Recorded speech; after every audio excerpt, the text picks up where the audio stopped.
Maureen Dutton. The unsolved murder of Maureen Dutton in 1961 is perhaps one of Liverpool's most shocking and gruesome cold cases. Maureen was just 27 at the time of her death and was a typical English housewife. Her husband, Brian, was a research chemist who worked for the Imperial Chemical Industry Company, often shortened to the ICI. Just 3 weeks earlier, Maureen had given birth to the couple's second child. They already had a 2-year-old, a little boy named David. By all accounts, the couple had a happy marriage and lived a normal life, which is perhaps why Maureen's murder was all the more disturbing and shocking to the local community. On December 21, 1961, Maureen stayed home all day at the couple's house on Thingwall Lane in the area of Nottingham. She had intended on taking David to visit the nearby Childwall Parish Church, that she didn't want to take Andrew, as it was cold and foggy out. So she called her mother-in-law, Elsie, and asked her to babysit later that day. However, Elsie had to cancel the arrangement because the fog had gotten so thick she was unable to traverse it. And so Maureen's plans were abandoned and she stayed home with her children.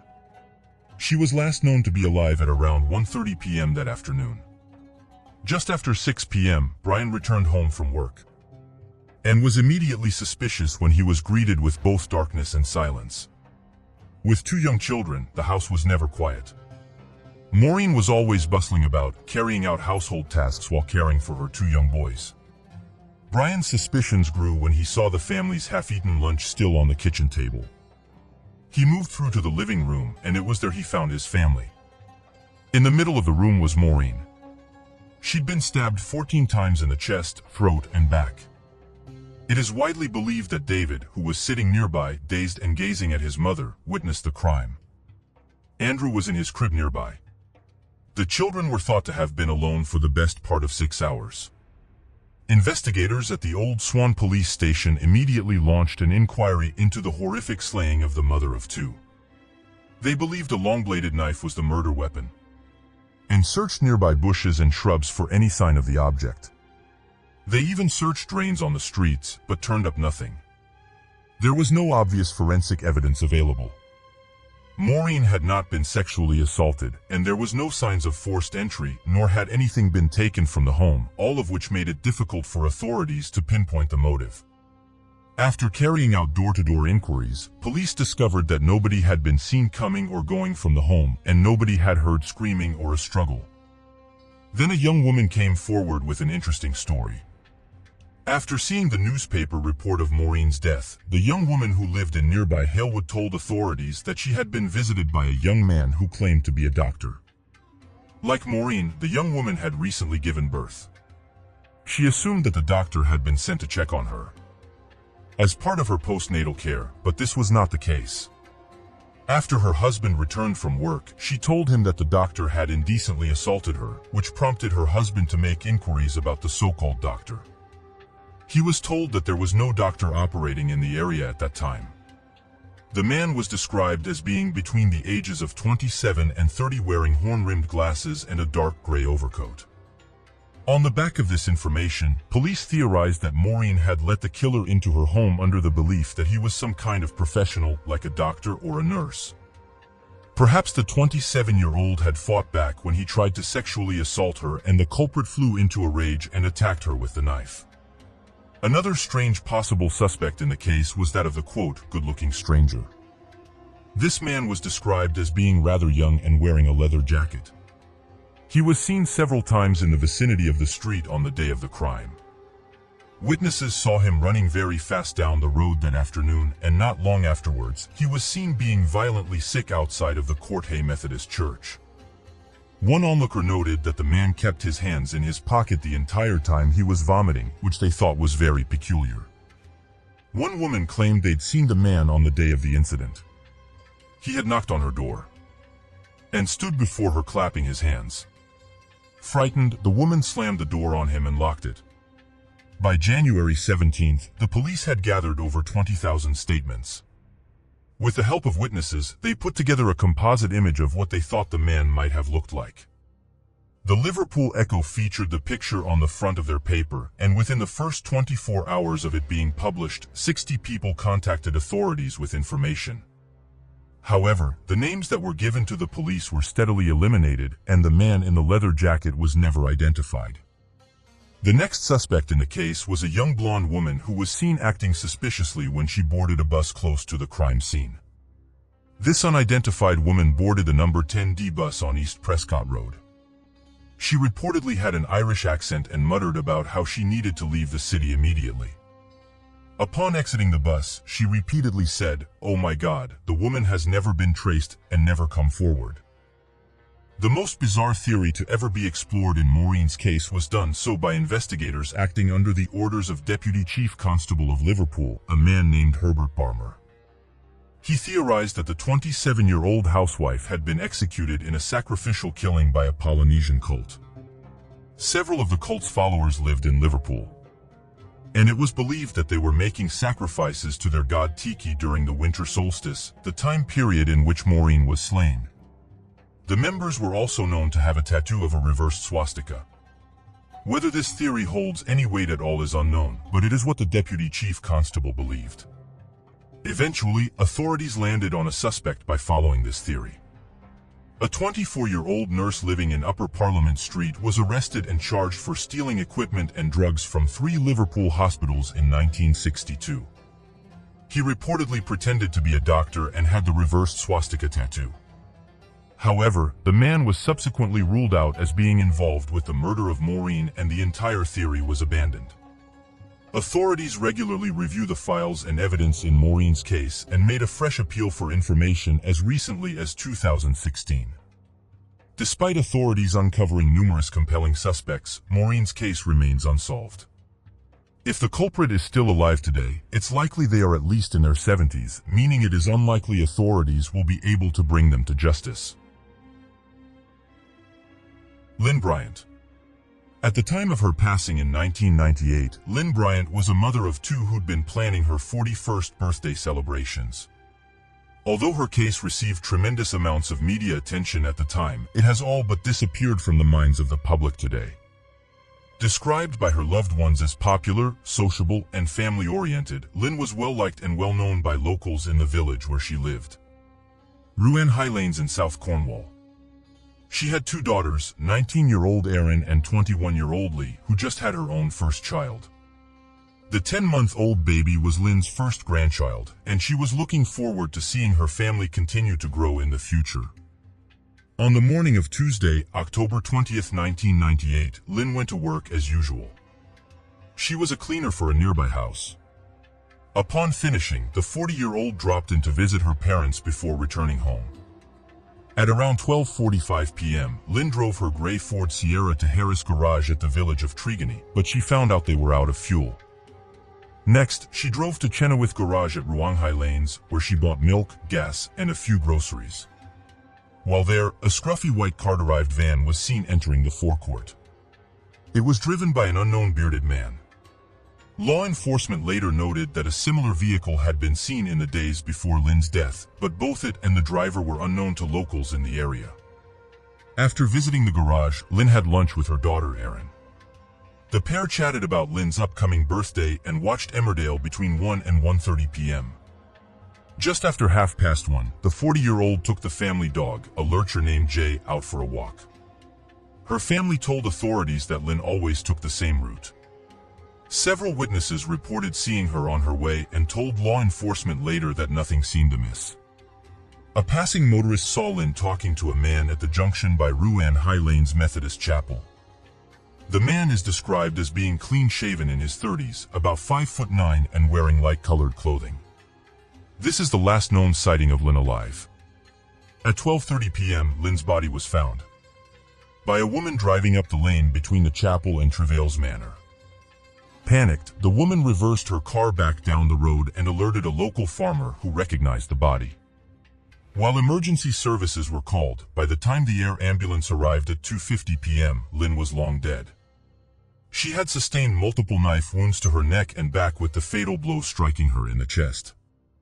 Authorities noted that the 40-year-old had fought her attacker viciously, and that her clothing was disturbed, which led them to believe she had been the victim of a sexually motivated assault.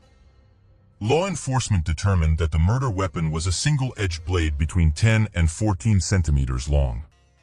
It was likely either a penknife or a small kitchen knife, but so far it has never been located, despite the fact that police immediately carried out a fingertip search of the area after Lynn's body was found. One interesting clue found at the scene was the vivid blue polyester cotton mixed fibers that were located on Lynn's body. The fibers have never been matched to a specific garment, but are commonly used in both polo shirts and sweatshirts.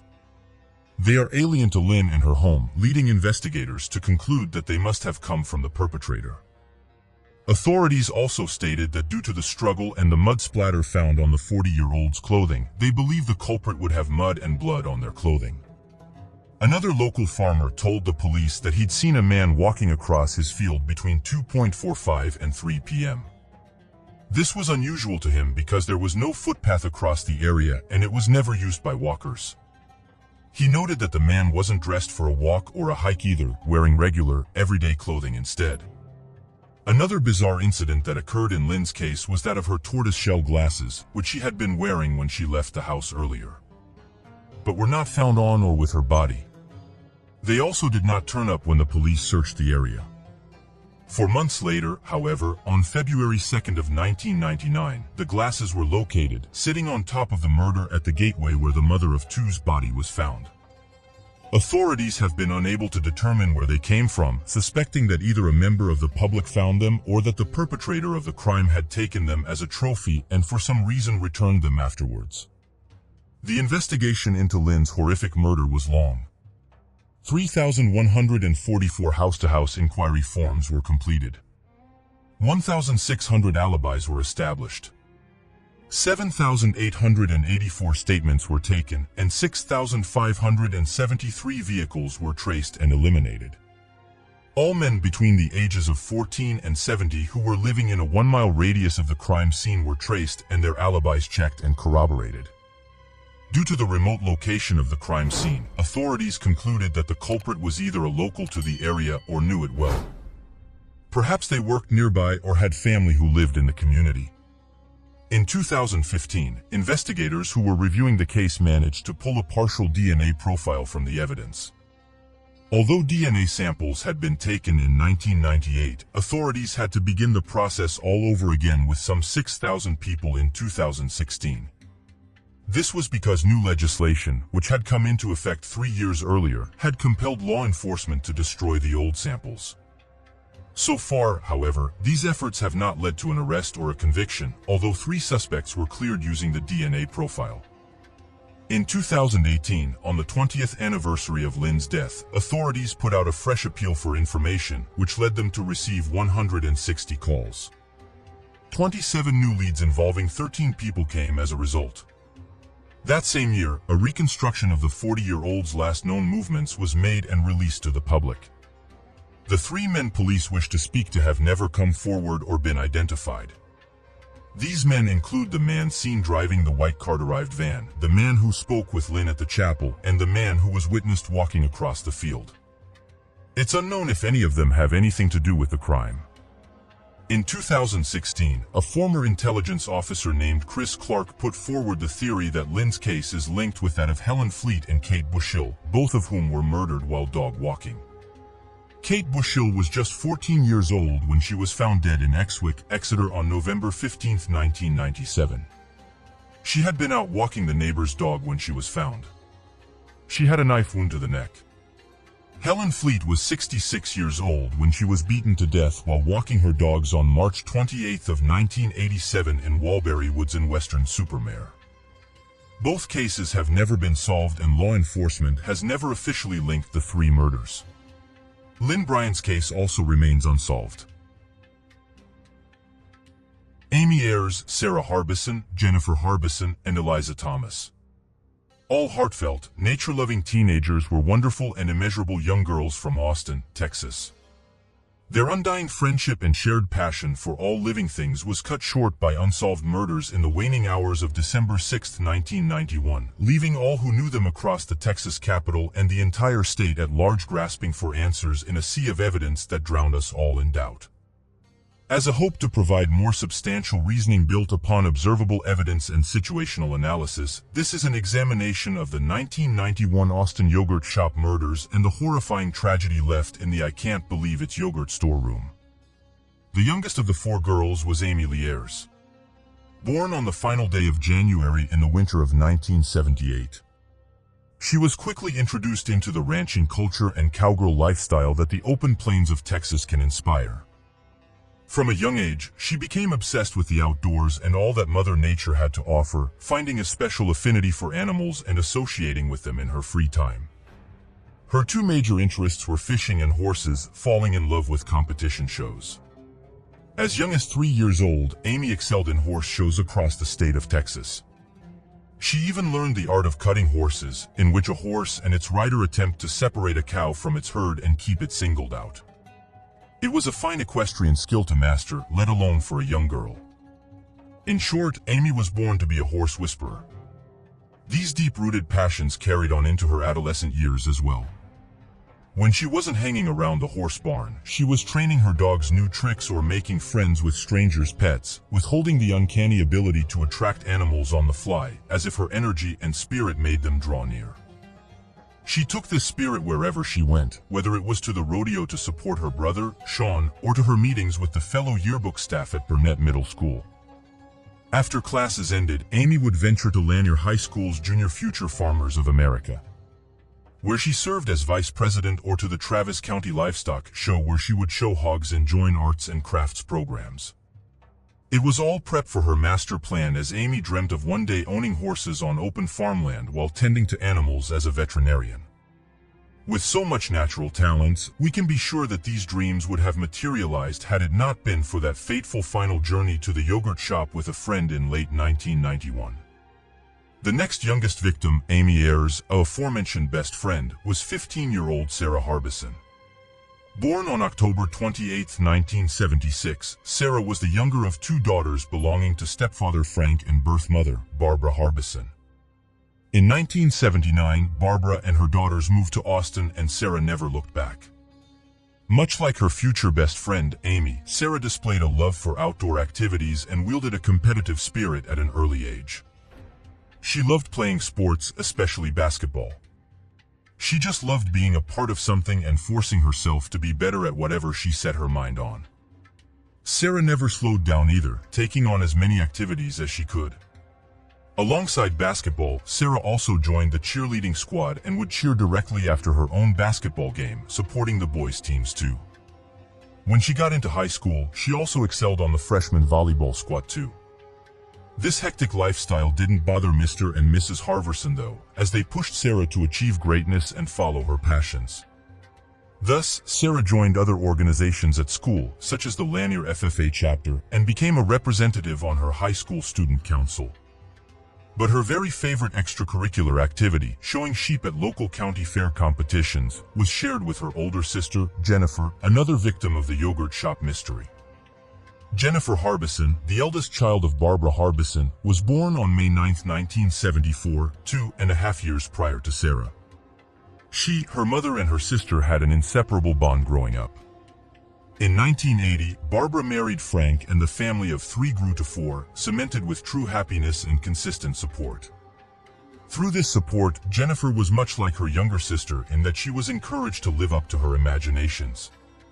She was short and petite, quick and clever, but equally as confident and athletic. She loved to remain social at school, also channeling most of her energy into sports and the Future Farmers of America program, where she served as president of the local chapter and vice president of the district. She led the sports fandom between her and Sarah, playing t-ball as a youngster before becoming a stellar track and field star in high school. She used her athletic abilities to ready herself for a future career in rodeo barrel races, the perfect dream for a girl with her interests. Without a doubt, she and Sarah held many similarities in their close relationship, their mother describing them as wonderfully unique, faithful, and most of all, mature for their age. It was Jennifer's maturity that prodded Barbara to allow her to work part-time late-night shifts at a minimum wage job at the I Can't Believe It's yogurt shop so she could help pay for a navy blue Chevy S10 truck her birth father was wrangling for her. In a heartbreaking twist, it was this innocent plan that led into darkness after a few months on the job for Jennifer and her older co-worker, Eliza Thomas. Eliza Thomas was born on May 16, 1974 in Travis County, Texas. Her parents divorced when she was only a child, but she remained tight-knit with her birth mother, Maria, and grew up with her younger sister, Sonora Thomas. Like many of her friends and fellow Mid-Texas natives, Eliza was fond of country music and dancing. When she became a teenager, Eliza and her best friend at the time, Michelle, would go out together to dance events. Maria Thomas would tell reporter Dick Ellis after the murders that her favorite memories of her late daughter were the times when Eliza and Michelle would meet up before or after dancing, get dressed up with nice clothes and makeup, and laugh through the homemade photo shoots. It was this youthful ritual that inspired Eliza to dream of becoming a model someday, with her expertise in beauty products a facet of her career goals. When she wasn't collecting tubes of lipstick, she was looking for the newest little knickknacks to add to her miniature collection, mostly made up of cats figurines.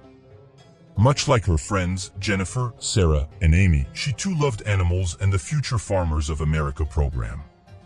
In fact, she used these activities to support her modeling aspirations, selling the pigs she'd show at county competitions to fund her first modeling portfolio.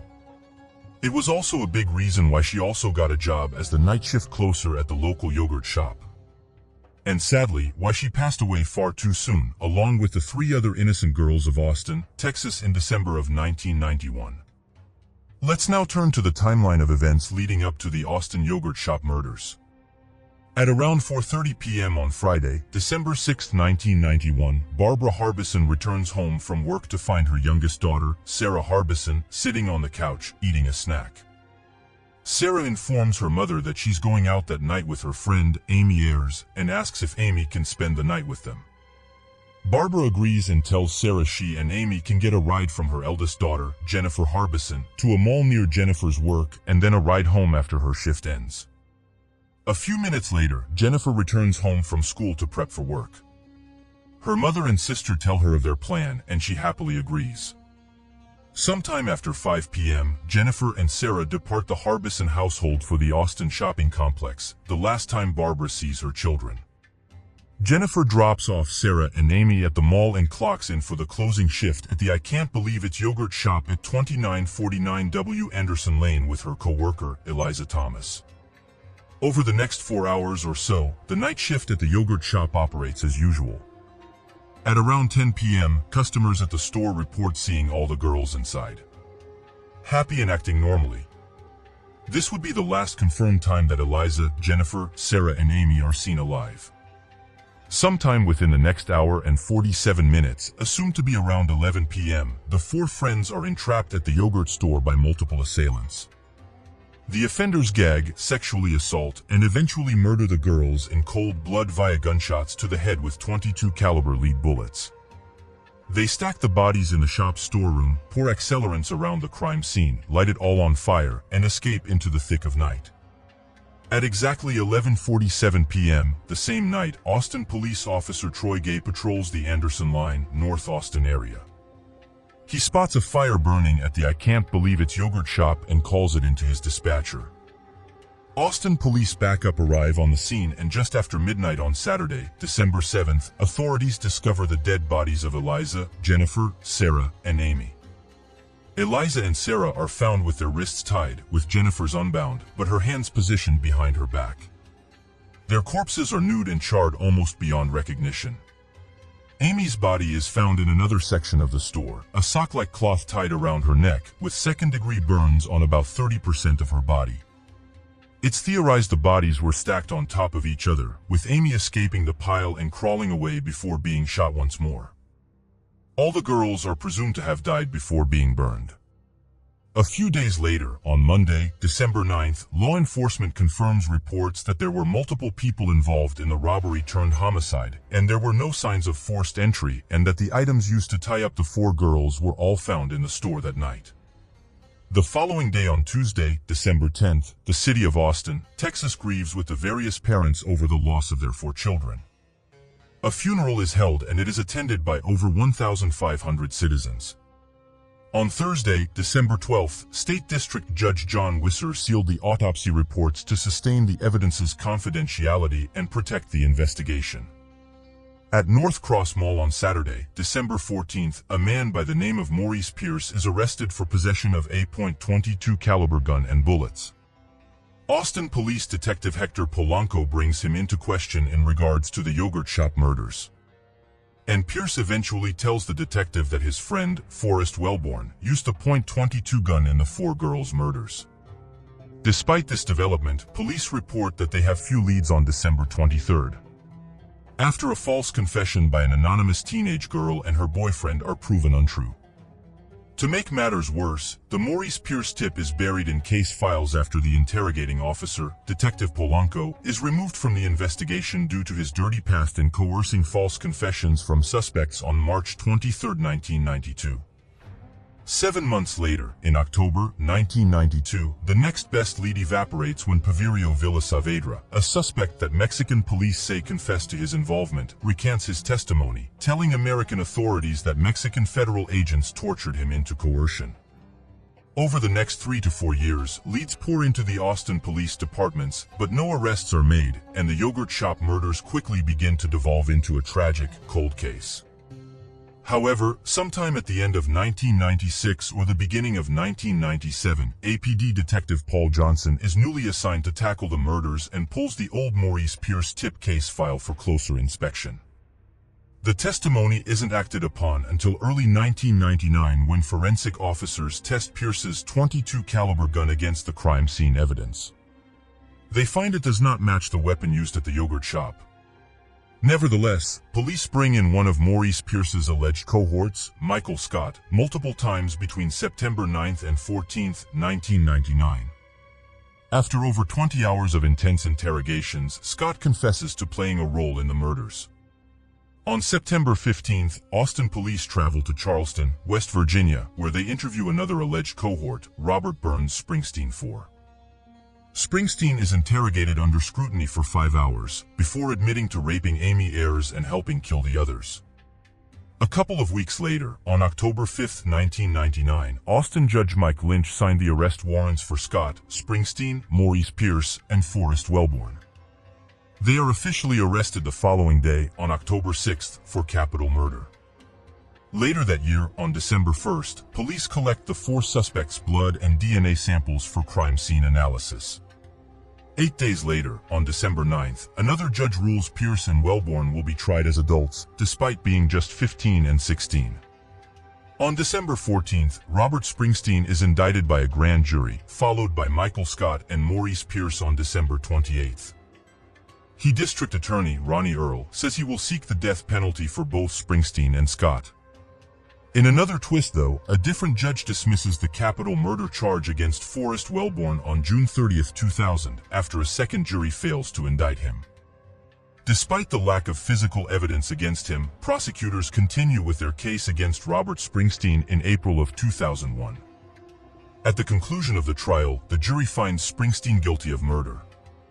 And in June of 2001, Springsteen is sentenced to death. 16 months pass by. And a similar conclusion to Michael Scott's trial is reached when he's found guilty of murder on September 22, 2002, and sentenced to life in prison on September the 24th. However, a few months later, on January 28, 2003, District Attorney Ronnie Earl asked for a dismissal of the charges against Maurice Pierce, claiming there wasn't enough evidence to convict him in the moment, and Pierce is released after spending over 3 years in prison. It wouldn't be until 3 years later, on May 30, 2006, when the Texas Court of Criminal Appeals overturned Springsteen's conviction, claiming that the written confession of Michael Scott was improperly used against Springsteen in his own testimony. This exact same reasoning is used again on June 6, 2007, when the court overturned Scott's conviction as well. In a bombshell announcement by prosecutors in the spring of 2008, they report that advances in DNA technology have revealed that a previous piece of undetected DNA from an unknown male subject was discovered on a vaginal swab taken from Amy Yes' body. This DNA profile does not match any of the 4 original suspects. This same DNA profile is found on the body of one of the Harbison sisters in June of 2009 and matches none. Of the over 100 suspects the police have looked into thus far, nor any of the forensic officers or medical personnel who had dealt with the corpses in the years since December 1991. Later that month, on June 24, 2009, the DA's office tells a Travis County judge that they are no longer prepared for a retrial against Michael Scott or Robert Springsteen without the identity of the man to whom the new DNA belongs. At 2:50 p.m., the two men walk out of the courthouse with their attorneys, finally free men. In October of 2009, all charges are officially dropped against Scott and Springsteen. In the 11-plus years since the wrongful arrests of Maurice Pierce, Forrest Wellborn, Michael Scott, and Robert Springsteen, and almost 19 years since the tragic assaults and murders of Amy Ayers, Sarah Harbison, Jennifer Harbison, and Eliza Thomas, no matches of the DNA samples found at the yogurt crime scene have been announced, and there are currently no known active leads in the investigation. Without a doubt, the biggest piece of evidence discovered in the yogurt shop murder investigation is the mysterious DNA profile belonging to an unidentified male, found on 2 of the 4 bodies after DNA technology expanded at the turn of the millennium. While not much is known about the sample outside of the gender of its donor, it's been announced that the profile does not match any of the tested suspects police have compiled since their manhunt began. Nor does it match hundreds of associates of the prime suspects listed by the Austin Police Department thus far.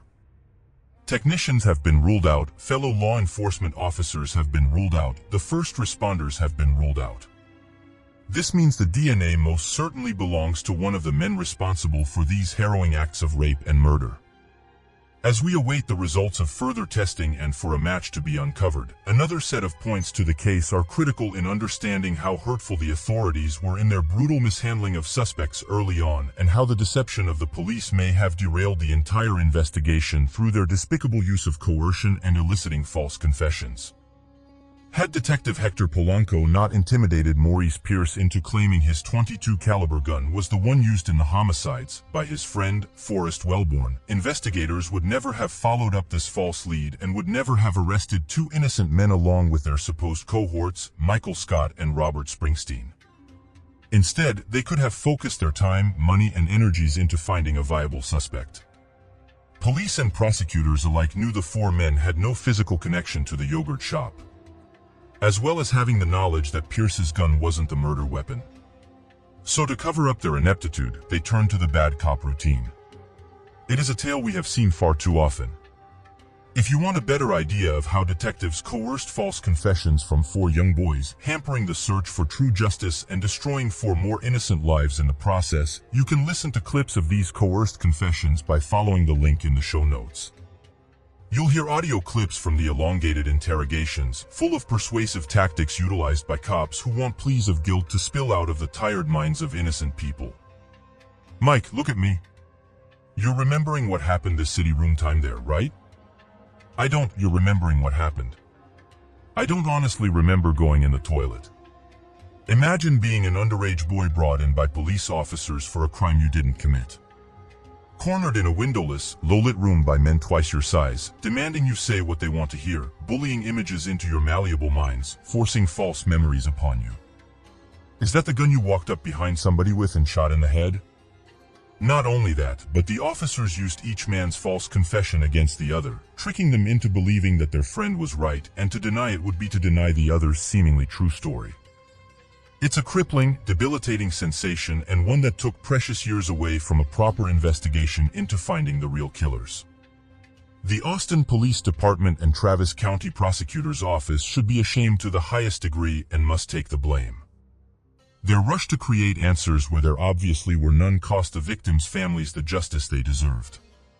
It is inexcusable and disgusting behavior, yet vital to understand in grasping the entire picture of the failed and fractured yogurt shop case files. We can now turn to the most prominent theories surrounding the mystery of the Austin yogurt shop murders. The wildest part about the yogurt shop murders and its notoriety for the coerced confessions is that it didn't stop with the 4 main suspects believed to be responsible for years until DNA cleared their names. In fact, investigators heard over 50 false confessions related to the case, including one from infamous serial killer, Kenneth Allen McDuff. McDuff's testimony coming the day of his execution was at first seriously considered by police when they realized he was in the Austin area around the time of the yogurt shop massacre, murdering Colleen Reed with accomplice Alva Hank Worley on December 29th. At 1991. However, after exhaustive investigative measures were taken, it was found that these claims by McDuff were false, a disturbing trend for a case lacking more and more clarity by the day. So why did so many people come forward with fake motives and lead authorities astray, distracting everyone from the real culprit still running free? For some like McDuff, it was perfect fodder to receive their twisted 15 minutes of fame. These instigators deserve absolutely no recognition and should not be named, as their falsifications take away from the serious matter at hand. For others, false confessions might have come from further malpractices taken by Austin police and case detectives, who had the previously mentioned history in pulling the trigger on coercion. If the four boys were manipulated into confessing for the case to be fast-tracked to the solved folder, it's not out of the realm of possibility that others were subjected to similar tactics. Again, it goes without saying these awful investigative patterns damaged the case, and the police who took them were criminals in their own right. So while the police were wasting time putting figurative and even literal guns to the heads of innocent parties, what other theories were discussed among case followers and armchair sleuths? The craziest and most ill-advised theory was purported in court by the prosecutor's office after Pierce, Wellborn, Scott, and Springsteen were cleared by DNA evidence. They claimed that they still believed the four men were guilty, but that a mysterious fifth cohort was the donor of the DNA profile. This theory was nothing but a desperate attempt by APD and the district attorney to save face in an obviously bungled prosecution effort that shouldn't be considered further as anything but a coward's last attempt to frame four innocent men. Another string of theories discussed across the message boards and email chains revolved around possible serial killer suspects. After Kenneth McDuff was ruled out, sleuths started pointing out other murderers with similar MOs. The most frequently mentioned was Paul Dennis Reed, also known as the fast food killer, convicted of 7 murders over a string of 3 fast food chain robberies from February to April of 1997. Reed killed his victims in a similar fashion to the yogurt shop murderer, bringing them to the building storeroom, binding them at the wrists, and shooting them in the head, execution style. While these slayings happened in Nashville, Tennessee, Reed had a criminal history in Texas, dating all the way back to 1983, getting out of prison for an armed robbery charge in 1990. However, because Reed was eventually apprehended, his DNA records would have been entered into a criminal database and subsequently ruled out as a match to the yogurt shop murders. Reed also operated alone and dealt with mental disabilities according to his family, going against yogurt shop crime scene evidence that there were multiple offenders who were likely skilled criminals operating with precision. These data points also most likely rule out involvement of the gunman in the Lane Bryant shooting mystery that took place on February 22, 2008. Despite the vast amount of time between the Lane Bryant case and the yogurt shop case, it's hard for people to ignore the similarities in crime scenes. The Lane Bryant shootings also involved all female victims who were executed via gunshots to the head after being trapped in the back of their store. Ultimately, there was one victim who survived and told police that the gunman was working alone. And for a case that took place in Illinois, 1,000 miles away and 17 years apart from the yogurt shop case, a link between the two is highly improbable. Of all the theories put forth by the community surrounding the case, there is one hypothesis that stands out from the rest, an idea about who the killers might be built from a couple of eyewitness testimonies gathered by the consumers at the I Can't Believe It's Yogurt shop the night of the massacre. These statements place 2 unidentified men sitting at a booth after 10 p.m., coming across as odd and emitting a peculiar aura. The first man was described as white, standing at around 5 feet 6 inches in his late 20s or early 30s, sporting dirty blonde hair and a large black jacket. The second figure was described as much bigger, a 6-foot white male of average build with darker hair and an elongated pointy nose, sporting a green military fatigue type jacket. He spoke with a deep, yet crystal clear voice. The first customer to speak out against the 2 men was Darrell Croft, who testified for defense lawyers in Michael Scott's criminal trial in 2002. Croft, a former police officer and security manager in 1991, had visited the Austin yogurt shop at just about 10 p.m. on December 6th with two friends. He recollected how when he went to go stand in line, a man wearing a green military fatigue jacket matching the description of the second man was loitering, asking other customers to go in front of him so he'd be at the back of the line. When he approached Croft, he actually asked him if he was a former cop and if he'd jump ahead of him in line. Croft denied his bizarre request and monitored the man as he made his way to the counter and ordered a soft drink. Once he paid for the beverage, the man then slinked around the counter and walked into the back of the store. Croft, growing more and more suspicious, asked Eliza Thomas, who was working the cash register, why the man was allowed back there. She informed Croft that the man had asked to use their restroom, and she gave him permission, acting as the shift supervisor. But Croft couldn't shake the strangeness of the incident and waited around the front counter for a few minutes longer than normal, waiting to see if the man in the green jacket returned. When he failed to show up, Croft left the store with his friends, but reported the description of the man to the police a few days after the murders were reported on. For reasons unknown, a police sketch of the man in the military jacket was never procured, and Croft failed to pick a recognizable face out of a couple of suspect lineups in the aftermath, lineups that included the four innocent boys. The other major testimony regarding the two men was pulled from old police statements by the Austin Chronicle for a story published by reporter Jordan Smith in December of 2011. These statements came from a female customer who told police she and her husband were two of the last customers at the yogurt shop just before closing at 11 p.m. on the night of December 6th. They reported seeing the same two jacketed men sitting in a booth acting in a way that made the woman's skin crawl. She watched them in the reflection of the shop's front window as the girls began to close up the shop by refilling napkin holders, cleaning floors, and flipping chairs on top of tables. Even as the couple left, the two men remained in their seats, acting as if they weren't going anywhere soon as Jennifer Harbison locked the door and flipped the sign to read closed, as to dissuade any new customers from entering. The girls inside acted normally, but according to the couple, the men, it did not. It's hard not to find these shared experiences rather intriguing. These two men have not been named or cleared by authorities. For all we know, they were never tracked down by police nor interviewed.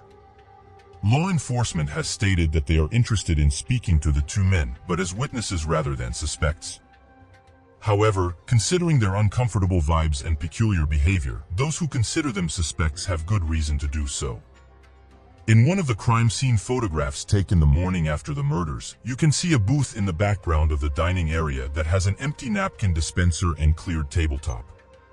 When customers were shown the photo, they agreed it was likely the booth the two suspicious men sat at. This means that the murders happened in between the men leaving and the girls being able to finish up closing their booth. A very slim amount of time, considering they were in the middle of clearing the tables. Thus, if the two men aren't responsible, they at least had the best shot at spotting the real killers, making the mystery of the unidentified male closing customers the most puzzling and important of all. Before we divulge our hypothesis of the 1991 Austin yogurt shop unsolved murders, we want to make it known our conclusions presented in Cold Case Detective are purely logical speculation based on evidence, circumstance, and factual subtext. We are only privy to the same information presented in each video, and we do not attempt to promise certainty or an expert guarantee on the findings we reach in closing. We simply observe, research, and report. For starters, we believe that these murders were indeed the actions of multiple assailants or a killer with at least one other accomplice. The evidence hides in the simple fact it would be next to impossible for a single perpetrator to subdue all four girls by themselves, take them to the back storeroom, tie them up, and set the entire place on fire without causing a ruckus. There are two key pieces of data to support this. Remember, none of the neighboring businesses at the strip mall where the yogurt shop was located reported hearing anything to suggest murder the night of December 6th. One business did say they heard a few popping noises, most likely the gunshots, but nobody heard screaming or shouting or banging or anything to suggest a desperate fight was put up. If there were multiple offenders, keeping everything quiet would have been a much easier task. The young girls, friends, and families agree with this, stating that their courage and tough murder personalities would be too much for one person with one gun to overcome. Secondly, we are confident that these murders were orchestrated by career criminals and likely sociopaths who were seeking to attack women with the resources to do so without detection. These horrific crimes were not carried out by high school boys attempting to rob the neighborhood yogurt stand. Rather, they were premeditated acts of violence, people who sought to harm and strike fear in their victims. The reason the killings are more than likely not a simple robbery gone wrong is the presence of an accelerant around the storeroom after the fire was put out. Most criminals do not bring lighter fluid along with their robberies, usually seeking to run in and out of their target and leave without physical conflict. Plus, there were plenty of other shops around the area that would have provided much more cash than the yogurt shop did. No, we believe these murders were intentional from the beginning. It is highly possible that the men who murdered the girls were watching one of them from afar. Maybe even prior to December 6th, they could have made Amy and Sarah targets after spotting them at the mall without parental supervision, a popular spot for offenders to track unsuspecting women. While there is no evidence to suggest this, it cannot be ruled out when considering these killers were concise in how they acted and the history of violence against young women in general. So who could the killers be? While it is impossible to know for sure, we believe those two jacketed men previously mentioned are the most fitting suspects. They were acting suspiciously, bothersome to multiple customers, and were the only two of over 50 customers that evening that have yet to be accounted for. Not only that, but the story by Daryl Croft leaves us wondering if that tall man in the green jacket wasn't just going back to use the restroom, but rather scoping the shop for cameras or worse, a place to commit a future assault. They were the last two people seen with the girls and wearing clothes that could have concealed weapons. Of course, this is all circumstantial evidence. However, it is also curious that the two men who were lurking in the booth at the I Can't Believe It's yogurt shop on December 6th have not come forward to absolve themselves of any further suspicion. They could have effortlessly cleared their names and identities through science, submitting DNA to be compared to the sample obtained by police. Until that happens, they are the greatest suspects we have and must be found to unlock further answers regarding the entire mystery. Until then, we must keep the faith that the DNA profile currently held in evidence can be used to help aid investigators. Sadly, the type of DNA sample received, a YSTR strand, also known as mitochondrial DNA, isn't the kind one can simply input into a genealogy database and connect it to relatives. While it can rule out suspects when compared with direct DNA donations, it's hard to be used as a backwards investigative tool, like the DNA was used for cases in the Golden State Killer investigation. Not only this, but the FBI has withheld the DNA sample from such genealogy studies anyway, claiming privacy laws to be complicating its potential use in further DNA campaigns. Still, we will hold out hope that a breakthrough is just around the corner. And in the meantime, we will celebrate the lives of Amy Ayers, Sarah Harbison, Jennifer Harbison, and Eliza Thomas. We will champion their unique personalities, shared passions, and their unparalleled drive to be nothing but unapologetically themselves. We will spread the hope and happiness and heartfelt courage those four girls emanated in their daily lives, never missing an opportunity to inspire those around them. We will remember their athletic feats, their unmatched equestrian skill sets, their farming expertise, and their community-driven spirits. We will remind the world that these were four young women full of promise, navigating their mid-Texas neighborhoods so that one day they could move out to new pastures and shape the world at large for the better. The tragic rape and murder at the I Can't Believe It's yogurt shop on the night of December 6, 1991 will not be the defining legacies of Amy, Sarah, Jennifer, and Eliza. Their legacies are defined by every positive and life-affirming moment before, defined by their love for both nature and humanity.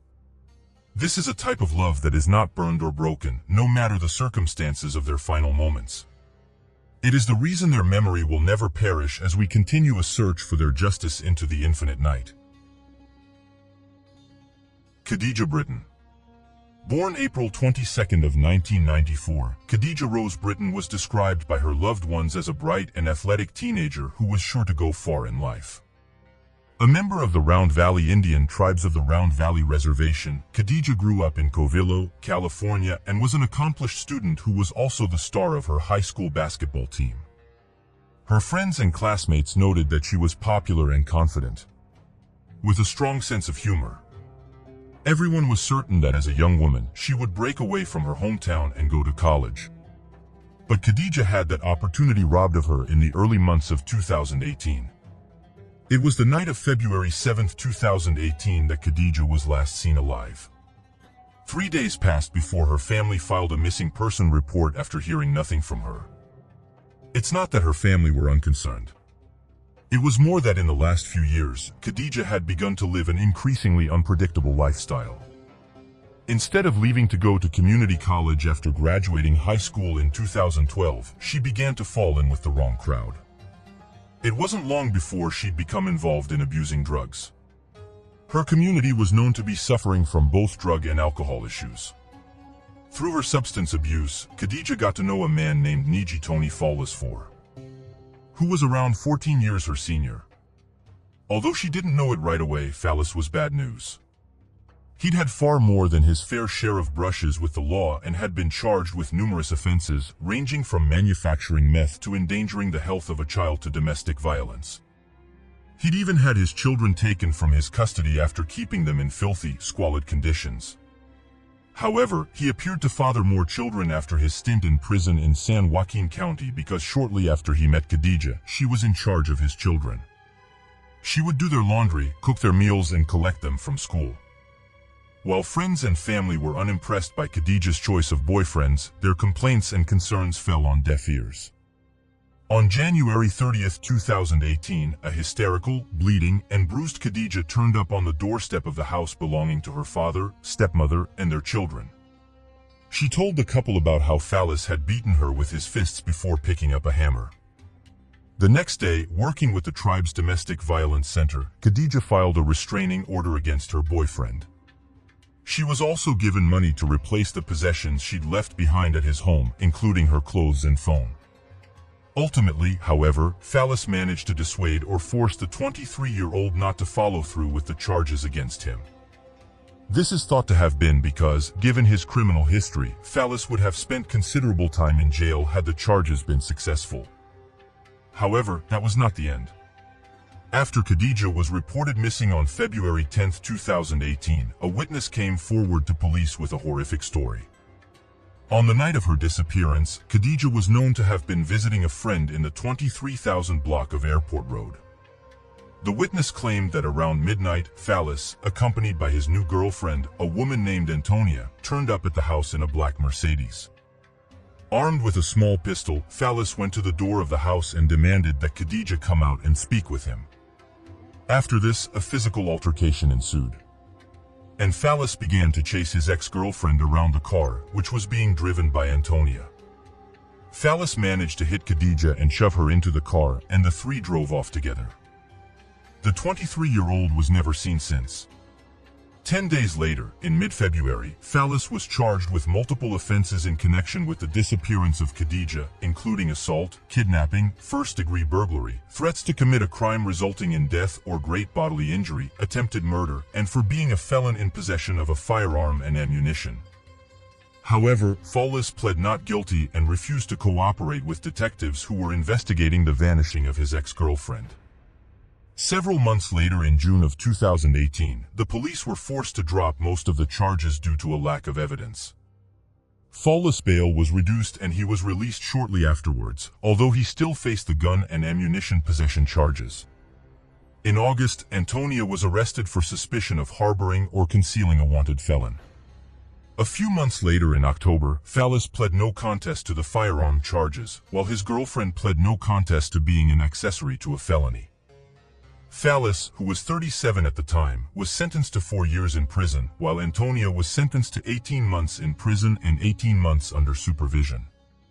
She was also ordered to have no further contact with her boyfriend and was forced to spend 6 months in an inpatient drug rehabilitation program. Both detectives and Khadija's family believe that Fallis kills the 23-year-old on the night she was taken. The problem is they're unable to prove it without first finding her body. During the investigation, authorities questioned and arrested many of Fallis' associates. They also set up an anonymous tip line, and missing persons posters were plastered all across the surrounding counties.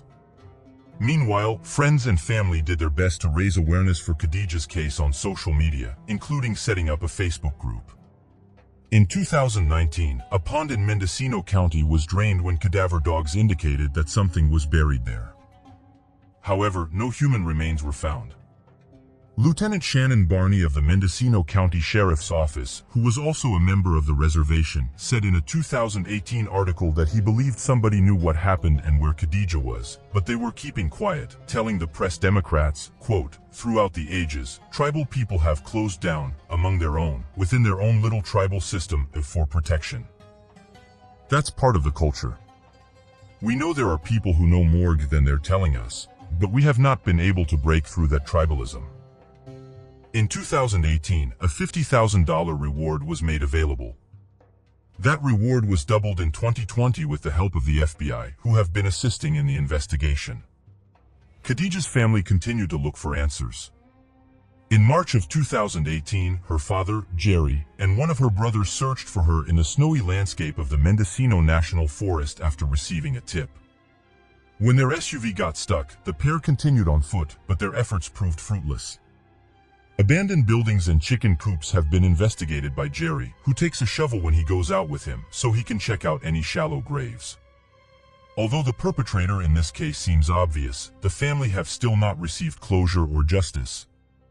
Khadija's body has still not been recovered, and it's likely that without it, Fallas will not be charged. The case is still open and active. Kiera Coles. Born September 24, 1992 to Joseph Coles and Karen Phillips, Kiera was the fourth of 5 children and appeared to have a relatively normal upbringing. As an adult, she was close to her mother. The pair spoke on a near-daily basis, and she was also very anxious to start her own family. Kiera often told her family and friends that as soon as she was financially stable, she wanted to have her first child. Shortly before her vanishing, she was on her way to having her perfect life. She had moved out to her own apartment on the south side of Chicago, Illinois, and she had purchased a new car. She had also recently found out that she was pregnant. Her baby was due in April of 2019. 26-year-old Kiera was working for the USPS at the time of her disappearance. According to some reports, she had been there since 2017. While other sources claim she'd been there about 3 years. According to her mother, Karen, Kiera had taken the 1st and 2nd of October 2018 off from work for personal reasons. She was due back on the 3rd. However, the 26-year-old never showed up to her shift. Instead, she called in sick. Between the 3rd and the 4th of October, Karen continued to call her daughter, who wasn't answering her phone. The calls were going straight to voicemail, leading Karen to believe that Kiera's phone must have been out of battery. She then asked Kiera's sibling to check her social media. Kiera hadn't posted there either. Beginning to grow concerned, Karen asked the Chicago Police Department to perform a welfare check on her daughter. Kiera's car was still parked outside her apartment block, but the young woman herself was missing. Initially, police didn't think much of Kiera's vanishing, believing it to be a non-suspicious case. But eventually they began to suspect foul play. Karen had last seen her daughter on the Sunday before she vanished, September 30th. The pair had spoken about Kiera's preparation for the baby and what milk was best to drink while she was pregnant. However, the case grew a little complicated when the 26-year-old sister claimed that she had last seen her on Monday the 1st after picking her up from work. This statement conflicted with Karen's testimony that her daughter had taken Monday the 1st and Tuesday the 2nd off from work. This information has never been fully clarified in subsequent reports on the disappearance. Upon investigating further, the case grew all the more complex when authorities found out that the father of Kiera's baby, Joshua Simmons, whom she'd been seeing for 5 years, actually already had a long-term girlfriend and several children. There are also some reports that he had a third girlfriend, although this is only mentioned in a few articles. Not only was Kiera pregnant, but Simmons' long-term girlfriend was also pregnant with their third child. Reportedly, both Kiera and the other girlfriend knew of one another. According to Karen, the pair did not get on, and Kiera had been banned from visiting Simmons at his house. It is unclear if the authorities ever spoke with Simmons. In early 2019, he was wanted for questioning in relation to Kiera's case. Reportedly, after the 26-year-old vanished, Simmons, his girlfriend, and their children moved out of state. They never participated in any searches for Kiera nor any vigils. NBC5 found Simmons living in Louisiana in 2021, but he failed to reply to any of their letters. Following her disappearance, investigators found CCTV footage from a neighbor's surveillance camera, which showed a woman resembling Kiera walking toward her car on the morning of October 3rd. The woman was possibly wearing a postal worker uniform, although this has been heavily debated. The woman appeared to spot something out of frame and walk towards it. She didn't appear fearful or hesitant as she passed by Kiera's car and disappeared from view. Her movements led some to speculate that she had seen someone she knew or a car she recognized and walked towards it. Over the years, this footage has been subject to much scrutiny. At first, the Coles believed that this was their missing loved one. Over time, however, they have changed their minds. Most notably, Karen came forward earlier this year to tell the media that she never believed the woman was Kiera, but that authorities had asked her to keep quiet about her suspicions. Karen explained that the woman's gait and the shape of her body did not match that of her daughter. She also added that she was only revealing this information now because the investigation had stalled and she felt she had nothing to lose.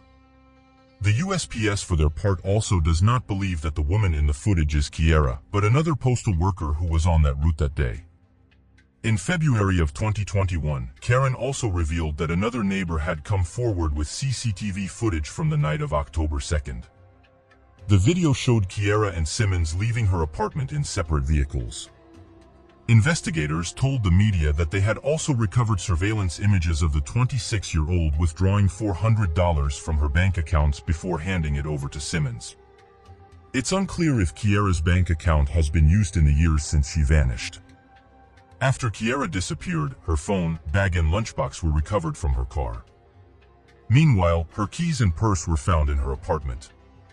Online sleuths have noted that the lunchbox being found in the car was odd, given that she had supposedly called in sick. This phone call has been a controversial part of the case online. Many armchair detectives have suggested that perhaps someone called in sick pretending to be the 26-year-old. Her family have been unable to confirm if the phone call was in her call log, as they have been unable to access her phone without her passcode. It's unknown why authorities haven't looked into this. The USPS worker who took Kiera's call is adamant that it was her. Authorities also searched Whistler Woods Forest Preserve in Riverdale after following some anonymous tips they'd received. While a few bones were discovered at the scene, it's unknown if they were animal or human. Many areas in and around Chicago were searched, but all to no avail. A reward of $50,000 was also set up, although it has yet to be claimed. Kiera's family are desperate to bring her home and hopefully meet her baby. Her father, Joseph, quit his job in Wisconsin and moved to Chicago following the disappearance. He has spoken frequently about the case online and to the media and has handed out flyers on the street. For a period of time, he lived in his car outside of Kiera's apartment block, determined to find answers. The 26-year-old's friends and co-workers also continue to tirelessly spread awareness of her case. Even today, Joseph continues to hold meetings to spread awareness about his daughter's disappearance. In 2020, he said that he believed Kiera was alive, but being held captive in a vacant home. He added that he believed authorities had not done enough to help bring her back. In July of 2020, law enforcement announced that the investigation was suspended because they had exhausted all leads. They have stated that they still suspect Kiera met with foul play, but have otherwise been tight-lipped. They told the media that they are looking for evidence to back up their theory and that they believe 2 or 3 people were involved with the 26-year-old's disappearance. In September of 2020, the Chicago Police Department told the Chicago Tribune that they were working with the U.S. Postal Inspection Service and the FBI to continue the search. They also noted that the case was not closed, and they'd be investigating any new evidence or tips they received. Although there isn't much in the way of evidence in Kiera's case, there is a lot of speculation online. The most common theory is that Joshua Simmons was involved in Kiera's disappearance, with some even suggesting that his girlfriend was also involved. Amateur sleuths came to this conclusion after noting the way the couple left Illinois in the aftermath of the vanishing. And that neither helped with the investigation or the search. Some have theorized that it was done out of jealousy, but others have proposed that neither half of the couple wanted anything to do with Kiera's baby, and so they sought to rid themselves of the problem. Karen has said that while she initially didn't believe that Simmons was capable of harming her daughter, his silence has caused her to think otherwise. Another theory that has been proposed in Kiera's case is that she left to start over, overwhelmed by all the changes in her life. However, her family don't believe that she would abandon everything she'd worked for, and they don't believe she wouldn't at least let them know she was okay. Others have speculated that Kiera was simply a victim of a local gang or was the target of a crime of opportunity. While Kiera's case is still open, the investigation has slowed down considerably in the last year. Connor and Sheila Dwyer. The sudden vanishing of a married couple from County Cork in 1991 has baffled both amateur detectives and local authorities alike. The bizarre disappearance occurred almost 30 years ago, but still there are no answers in this extremely cold case. Connor and Sheila Dwyer lived and worked in Fermoy, County Cork in 1991. Connor, 63. Had previously been employed as a plumber and handyman, but had most recently taken up work as a chauffeur for a wealthy German businessman named Fritz Wolf, who was holidaying in a nearby village. According to reports, Connor was having the time of his life in this occupation, as it allowed him to drive the flashy cars he had been dreaming of owning since he was just a child. Their neighborhood was not the most affluent, meaning neighbors didn't miss the shiny Rolls-Royce that sometimes sat at the front of their house. It wasn't subtle and it stuck out like a sore thumb. While Connor was in his element with his new career path, Sheila, 61, was a homemaker. The couple's two grown children had since left the nest, both choosing to move to England. But Sheila kept herself busy throughout the day with cooking, errand running, and other household tasks. Friends and neighbors noted that she was always well-dressed and made a consistent effort with her appearance. Nothing seemed to miss in the pair's life when they suddenly stopped answering their telephone and vanished one day from their home without a trace. Connor and Sheila were last seen attending a funeral at St. Patrick's Church in Fermoy on April 30, 1991.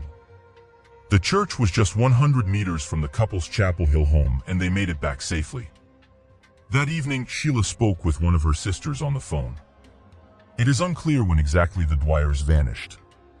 The last time anyone spoke to the couple was on May 1st, when again, one of Sheila's sisters spoke to her on the phone, but subsequent calls to the residence went unanswered. There are conflicting reports about when the couple were reported missing. Some sources say May 19th, while others say May 22nd. Either way, it's clear there is a gap of around 3 weeks, in which the pair's movements are not accounted for. It's unclear why nobody reported the couple missing, not friends, nor family, nor neighbors during that time. One of the Dwyer's children, also named Connor, said he had last spoken to his parents on St. Patrick's Day, March 17th. He reported that nothing had seen amiss with the couple. The Dwyers were finally reported missing when one of Sheila's sisters went to the home after failing to contact either half of the couple. She was met with a silent, empty house, and she alerted the local authorities. When the Garda arrived on the scene, they immediately began to investigate. Nothing seemed out of place and nothing was missing. There were no signs of a struggle or forced entry. The couple's personal belongings, including clothes and passports, were found in the home. A biscuit tin kept in the house still contained around €2,100. The only thing the Garda couldn't locate was the couple themselves.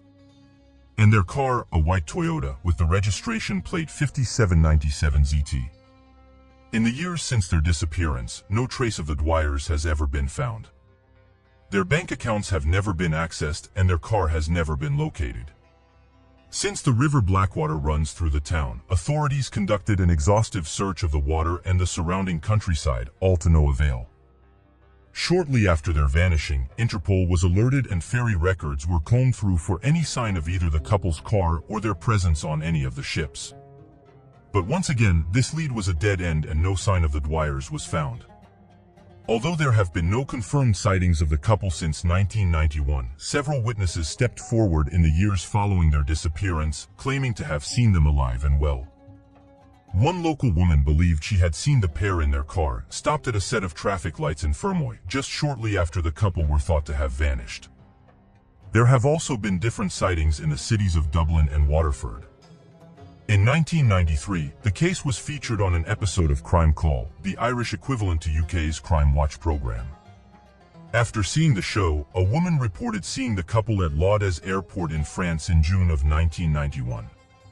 She said that the man appeared suspicious because he wore a long trench coat and kept a constant careful eye on his wife while he went to grab a newspaper. She thought it seemed like he was worried the woman would talk to somebody else while she sat and waited for his return. She said when the man returned to his wife, he said something to her and they both left. The witness claimed that the couple both had Irish accents. At the time, she was unaware of the missing pair, and thus didn't report the sighting sooner. She added that she was later interviewed by authorities with one of Sheila's sisters and that apparently the clothing she described matched the clothing that was missing from the house, presumably the clothing the couple had worn when they went missing, as no other garments were reported as gone from the home. Another interesting sighting came that same year in 1993 when a witness recalled seeing the pair at a Munich airport. This conversation was particularly interesting to the Garda considering before his disappearance, Connor had been working for a German businessman. However, neither the Bavarian Police Department nor Interpol could confirm this sighting.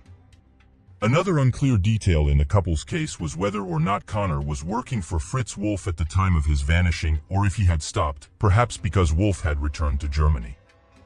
If Connor was still under Wolf's employment when he went missing, why had Wolf not reported his driver as missing?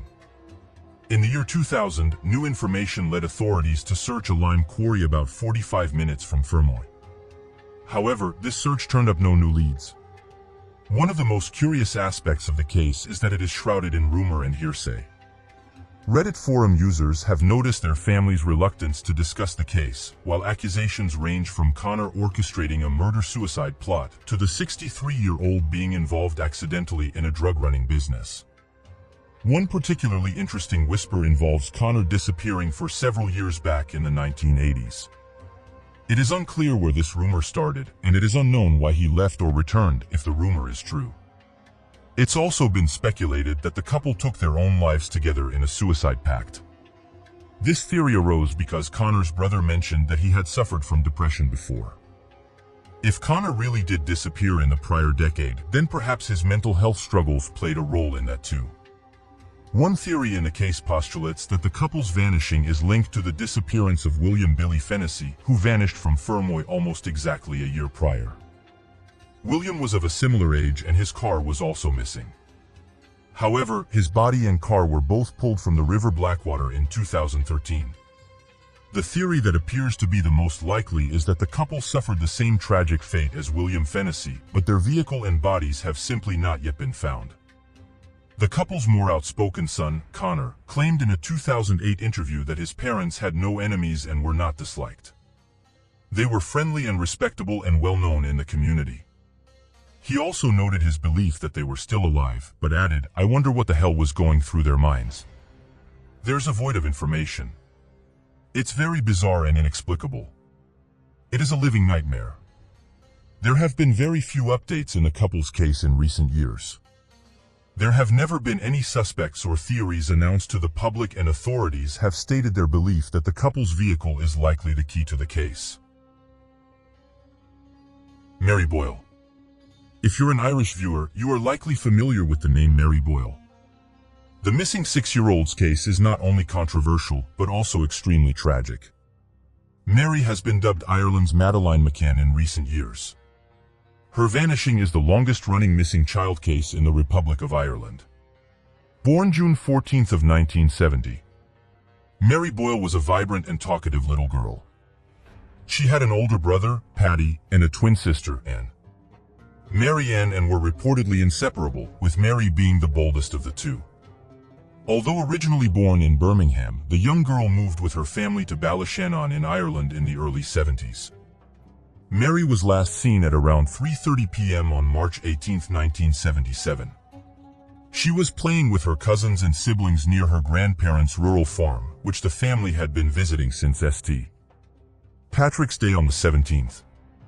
While playing, the 6-year-old saw her uncle heading off with a ladder, which she was returning to a neighbor, and she decided to tag along.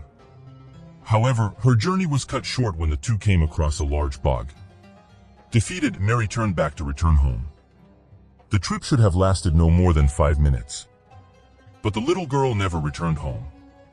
Mary's uncle stayed at the neighbor's farm for around 30 minutes, engaged in conversation with the occupants. Meanwhile, her family began to search for the 6-year-old, scouring the local area and questioning passers-by. In one article by the Irish Independent newspaper, a fisherman reported seeing Mary being snatched by somebody in a red Volkswagen Beetle. However, this witness apparently clarified his statement on a BBC podcast by stating that he had not seen Mary being taken, but he had seen a suspicious red vehicle in the area at the time.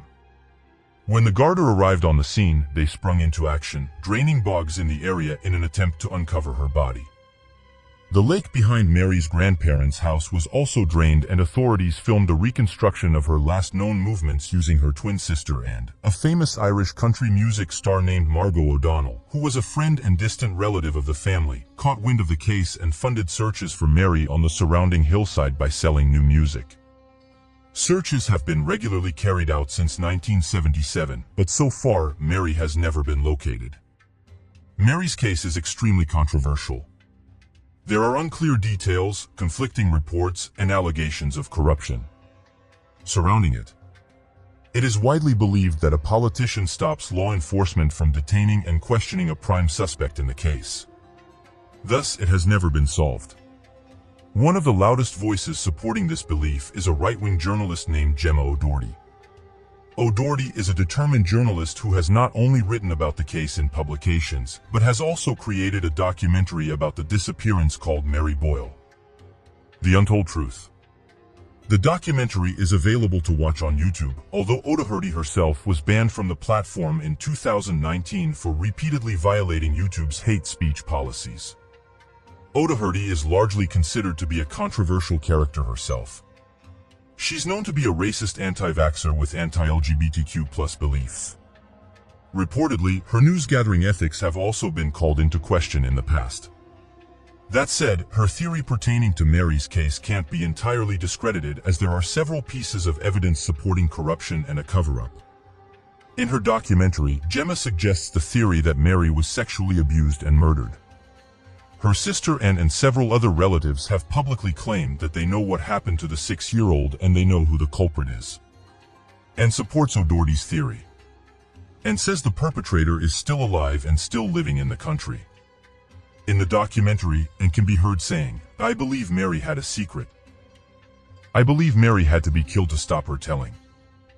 However, this claim has not come without a cost, and no longer speaks to her mother, and the Boyle family is largely divided as a result of their split beliefs. In 2016, the twins' mother also called the appeals the most ridiculous carry-on I have ever seen in my life. Margot O'Donnell recalled asking the politician, the one who allegedly stopped the interview with the prime suspect, if he had done such a thing. The politician denied any involvement and branded Margot a barefaced liar. The initial suspect was released without charge and does not appear to have ever been named in any newspaper reports. According to O'Donnell, the politician was not only friends with the suspect, but also had a good relationship with the superintendent who was in charge of the case. A detective sergeant named Aidan Murray has also confirmed that he was close to a confession from the prime suspect when a superior officer ordered him to rein it in. Murray added that he had also witnessed a call between the politician and law enforcement, which instructed the Garda not to question the suspect further. The politician who intervened in the Mary Boyle case is alleged to have been a man named Sean McKenneth, who passed away in 2017. When still alive, McKenneth was supposedly surrounded by accusations of sexual abuse and grooming. Mary's uncle, Jerry Gallagher, reportedly worked for him. Many believe that Jerry Gallagher is responsible for the disappearance of his niece. And Boyle has never outright accused her uncle, but armchair detectives have put two and two together. According to O'Doherty's documentary, Gallagher gave conflicting statements over the years and apparently didn't even admit that Mary had been with him when she initially went missing. The documentary is not without its criticisms, even from those who starred in it, but it does give viewers some compelling information. Even if no politicians were involved, it appears that law enforcement's efforts to find the murderer of a 6-year-old girl were severely lacking. Other suspects in Mary's case are few and far between. In 2014, a man named Brian McCann, who had been jailed for 2 years for several sex offenses just a few years before, was pulled in for questioning but later released without charge. He has publicly denied any involvement with the 6-year-old's disappearance. Another man who was considered a suspect for a time was the infamous Scottish serial killer and pedophile Robert Black. He was thought to have been involved when authorities discovered that he was a cross-border truck driver who, as part of his job, often visited that same county from which Mary vanished. He was even known to have been in the area at the time of her disappearance. One witness even claimed they heard crying coming from the back of his van, which was parked outside of a pub in the village of Anagri. However, he has since been dismissed as a suspect. Mary's case, according to the Garter, is not cold, although the family have little faith in law enforcement and don't believe they will ever see justice. In 2018, a silent protest was held outside the coroner's office in the town of Stranola. Participants aimed to force the coroner to hold an inquest into Mary's disappearance, allowing key witnesses to be interviewed on the public record for the first time. Protesters also handed in a petition with 10,000 signatures demanding an inquest be held. This does not appear to have been successful, however. There are claims that Mary's mother has continually denied any inquests into the 6-year-old's disappearance. There are many theories in Mary's case. Most believe that Jerry Gallagher was involved and that O'Doherty's cover-up theory is truthful. Others have pointed to the suspicious actions of Mary's mother and suggested that the parents helped cover up the crime in some way. It's also been postulated that the 6-year-old was involved in an accident, but nobody wanted to admit it, or that perhaps Mary never even left the cottage at all, suggesting she was killed in the home. Mary's father passed away in a fishing accident in 2005. The rest of the family remains split by their opinions on what really happened to the little girl. To this day, her case is still unsolved. And there you have the facts. Beth McCann was an energetic, innocent, and heartwarming young girl. Her unfulfilled childhood and endless potential to grow into an inspiring, creative, and world-impacting woman was cut short by an unexplainable, untraceable vanishing on May 3, 2007, leaving all who knew her in person and eventually both the entire United Kingdom and surrounding countries grasping for answers in a sea of evidence that drowned us all in doubt. As a hope to provide more substantial reasoning built upon observable evidence and situational analysis, this is an examination of the disappearance of Madeleine McCann and the mystery at Little Britain in the village of Pride Lewis, Portugal. Madeleine McCann was born on May 12, 2003 in Leicester, England to parents Kate and Jerry McCann.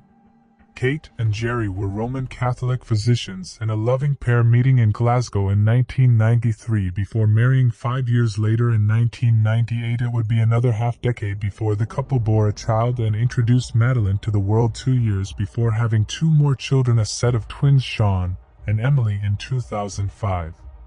Madeleine, along with her younger brother and sister, formed a beautiful kinship with their parents and often traveled around the world on vacations, and seeing the sights are in Europe. Both Kate and Jerry would later describe the mechanic plan as the perfect nuclear family of 5. Madeleine's parents described her as vivacious, a lively young girl and lovingly extroverted. She was a ringleader amongst her infant siblings and fellow toddlers, never missing an opportunity to extend impressive social skills and communicating with those who gave her attention. Madeleine's openness usually developed into an uncanny humor that's only an innocent, bright child cocooned. They said her ability to express herself, unveil her imagination, and communicate with her feelings was second to none. Madeleine's burst of energy inspired her to enact role-playing and forming miniature stories with playmates, creating a strong bond as she related so easily to other children. However, the never-ending drive and the little ray of sunshine often wore out her parents, constantly needing attention from the people in the room she occupied. In fact, Madeline's youth was accompanied by hardships just as much as the positive bits. Kate and Jerry claimed the first 6 months of Madeline's life were very difficult, and that she had suffered from college. She cried practically for 18 hours a day. We had to permanently carry her around. Colic is an infamous illness found in babies, causing severe abdominal pain and intestinal blockage. The cries then transformed into screams after Kate gave birth to twins. Again, her parents explained that Madeline would run up and down in the background while Kate attended to the newborn babies.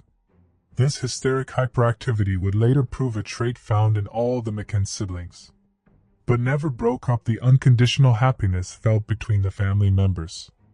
Friends and family of the McKinn offered similar sentiments as well. They all witnessed firsthand Madeline's brilliance and social inclinations while also noticing her protective nature towards her 2 siblings, often mothering them when their parents were out. In fact, some associates of the Macons believe Madeline and her siblings' camaraderie stopped at the presence of secluded strangers or an unknown group of people. However, because she knew how to engage even in foreign situations, relatives believed Madeline could get along with anyone if she was given the time. These careful observations and infinite effects of joy surrounded Madeline all the way up until a vacation she and her family took to Praia da Luz in the Algarve region of Portugal, settling in a well-known tourist town for British holiday makers. The McKinn family quickly linked up with fellow doctors and assorted friends also vacationing in the area starting on Saturday, April the 28th, 2007. Kate, Jerry, Madeline, and the twin youngsters were having a wonderful time on one of their many frequent trips, and all the good times seemed destined for picture books. That is until the night of May the 3rd, 2007, barely a week before Madeline's 4th birthday. Kate and Jerry went out for dinner only to return to their flat and find missing their resilient and radiant daughter because sometime between 8:30 and 10 p.m., Madeline McKinn disappeared without a trace, leaving a void in the hearts of not just his family, but in the hearts of people around the world. Launching an exhaustive search that would soon evolve into the most discussed missing persons tragedy of the 21st century. On April the 28th, 2007, the McKinn family travels to Praia da Luz, Portugal for a 7-day spring break getaway. The 1,000-person village is nicknamed Little Britain for the vast amount of UK travelers staying in the area. The Mackins retreat to 5A Rua Drive, Agostinho de Silva, a flat owned by a retired teacher from Liverpool. Throughout the next week, the McKinn family dines with 7 other friends and 5 fellow children. The adults known as the Tapas 7 consisted of Fiona and David Payne, Diane Webster, James Tanner, Russell O'Brien, and Matthew and Rachel Oldfield. All of the men worked together over the years and their respective families all got along wonderfully. On day 6 of the vacation, May the 3rd, 2007, Madeline and her twin siblings hang out to the Ocean Club's Kids Club at the Praia da Luz resort, while her parents go for a walk at around 10 a.m. During breakfast, Madeline asks her parents, "Why didn't you come when Sean and I cried last night?" An hour and a half later at 12:30 p.m., Kate and Jerry pick their children up from the Kids Club and have back at 5 before setting off for the swimming pool. At 2:29 p.m. that afternoon, Kate McKinn snaps the last photograph taken of her daughter. At the resort poolside with the sun shining and Madeline smiling per usual between 3:30 and 5:30 p.m. Madeline and her siblings return to the Kids Club and eat dinner together. At approximately 6 p.m., Kate brings her children back to 5 while Jerry attends a tennis lesson elsewhere at the resort. Around 6:30 p.m., Jerry sends Tapas 7 but David Payne back to the apartments to check on his wife and 3 children. When the tennis lesson ends at 7 p.m., Jerry returns to 5 and helps Kate put Madeline, Sean, and Emily to bed. Their bedroom is fastened next to the front door at the flat, and as a single window overlooking the car park and public street, the shutter is closed before the children fall asleep. Between 7:30 p.m. and 8:30 p.m., Kate and Jerry clean up from the day's activities and share a bottle of wine together before heading off to dinner. At around 8:35 p.m., The McCann couple is the first of the friend group to arrive at the resort Tapas restaurant, located just 160 feet away from the A5 apartment. They reserve a table overlooking their living quarters where the top of 5 could be seen. The resort staff leave a message in writing at the reservation is specific because the families have children sleeping back at the complex. 20 minutes pass by and a few more members of the Tapas 7 arrive at the restaurant at 8:55 p.m. As the friends begin their orders, Matt Oldfield quickly returns to the apartment complex to check on his flat and alert the Payne family that everyone else is waiting on them. 10 minutes later at 9:05 p.m., Jerry heads back to 5A to check on his own children. He walks through the unlocked back patio doors to avoid using the locked front door and potentially awakening the sleeping youngsters like they had been doing all week. Everything inside seems normal until he finds the children's bedroom door to be open about 45 degrees instead of just ajar. Suspicious, Jerry peers his head in, but finds all 3 siblings fast asleep and accounted for. He closes the door bag at 5 degrees, uses the toilet, and departs. This is the last confirmed sighting of Madeleine McCann. A few minutes pass by and Jerry stops to speak with a friend and fellow holidaymaker Jeremy Wilkins at 9:08 p.m. on the road near the Tapas restaurant. Throughout the next hour or so, members of the Tapas 7 swap turns going back to their apartment complex and checking in on their respective children. At 9:10 p.m., Jane Tanner walks up the road to her flat and passes by Jerry and Jeremy Wilkins without their notice.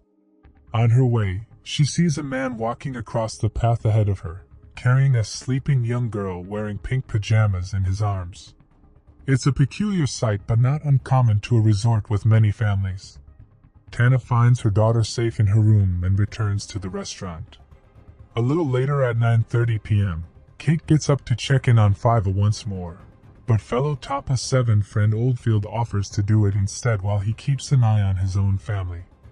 Kate agrees and Matt travels to the McCann's apartment. Inside, he finds the door to the children's room open again, but to him, it means nothing. Instead, he pops his head in the door quickly and sees the twins sleeping in their respective cribs. From this vantage point, he doesn't explicitly notice Madeleine and leaves the quiet building assuming all is perfectly normal. A half hour passes by and Kate makes another 5 check herself at 10 p.m.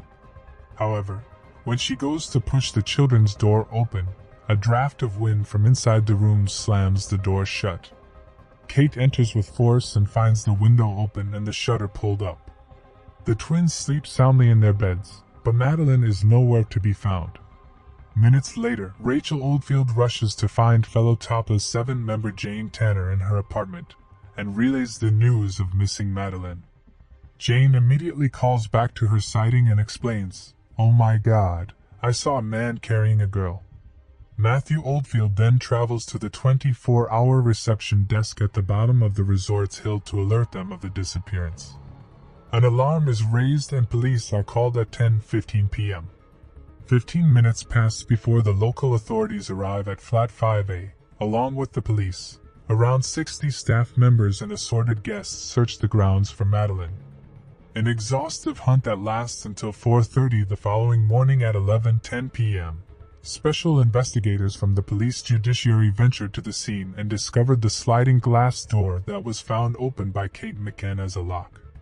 Both Kate and Jerry are unsure if they actually locked it at the beginning of the vacation.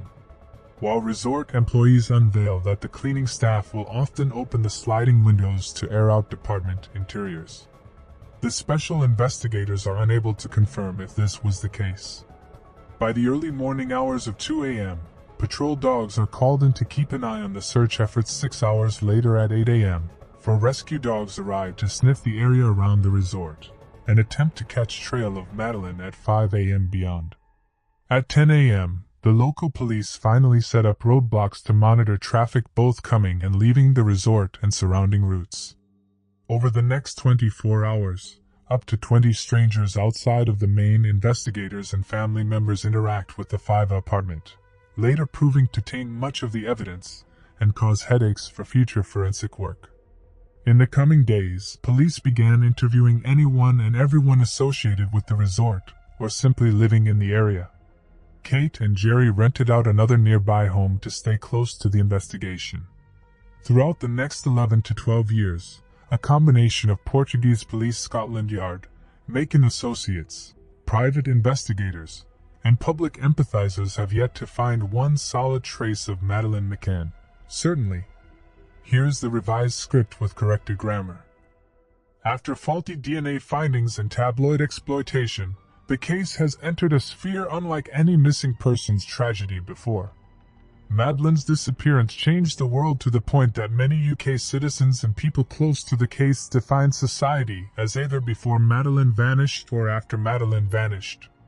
Regardless of cultural impact or giving value to the importance of one case over another, one thing is certain. Until she is found, we must continue evaluating all theories, evidence, and tips. Until Madeleine comes home or her fate is justifiably understood, and there are some major case points we need to examine.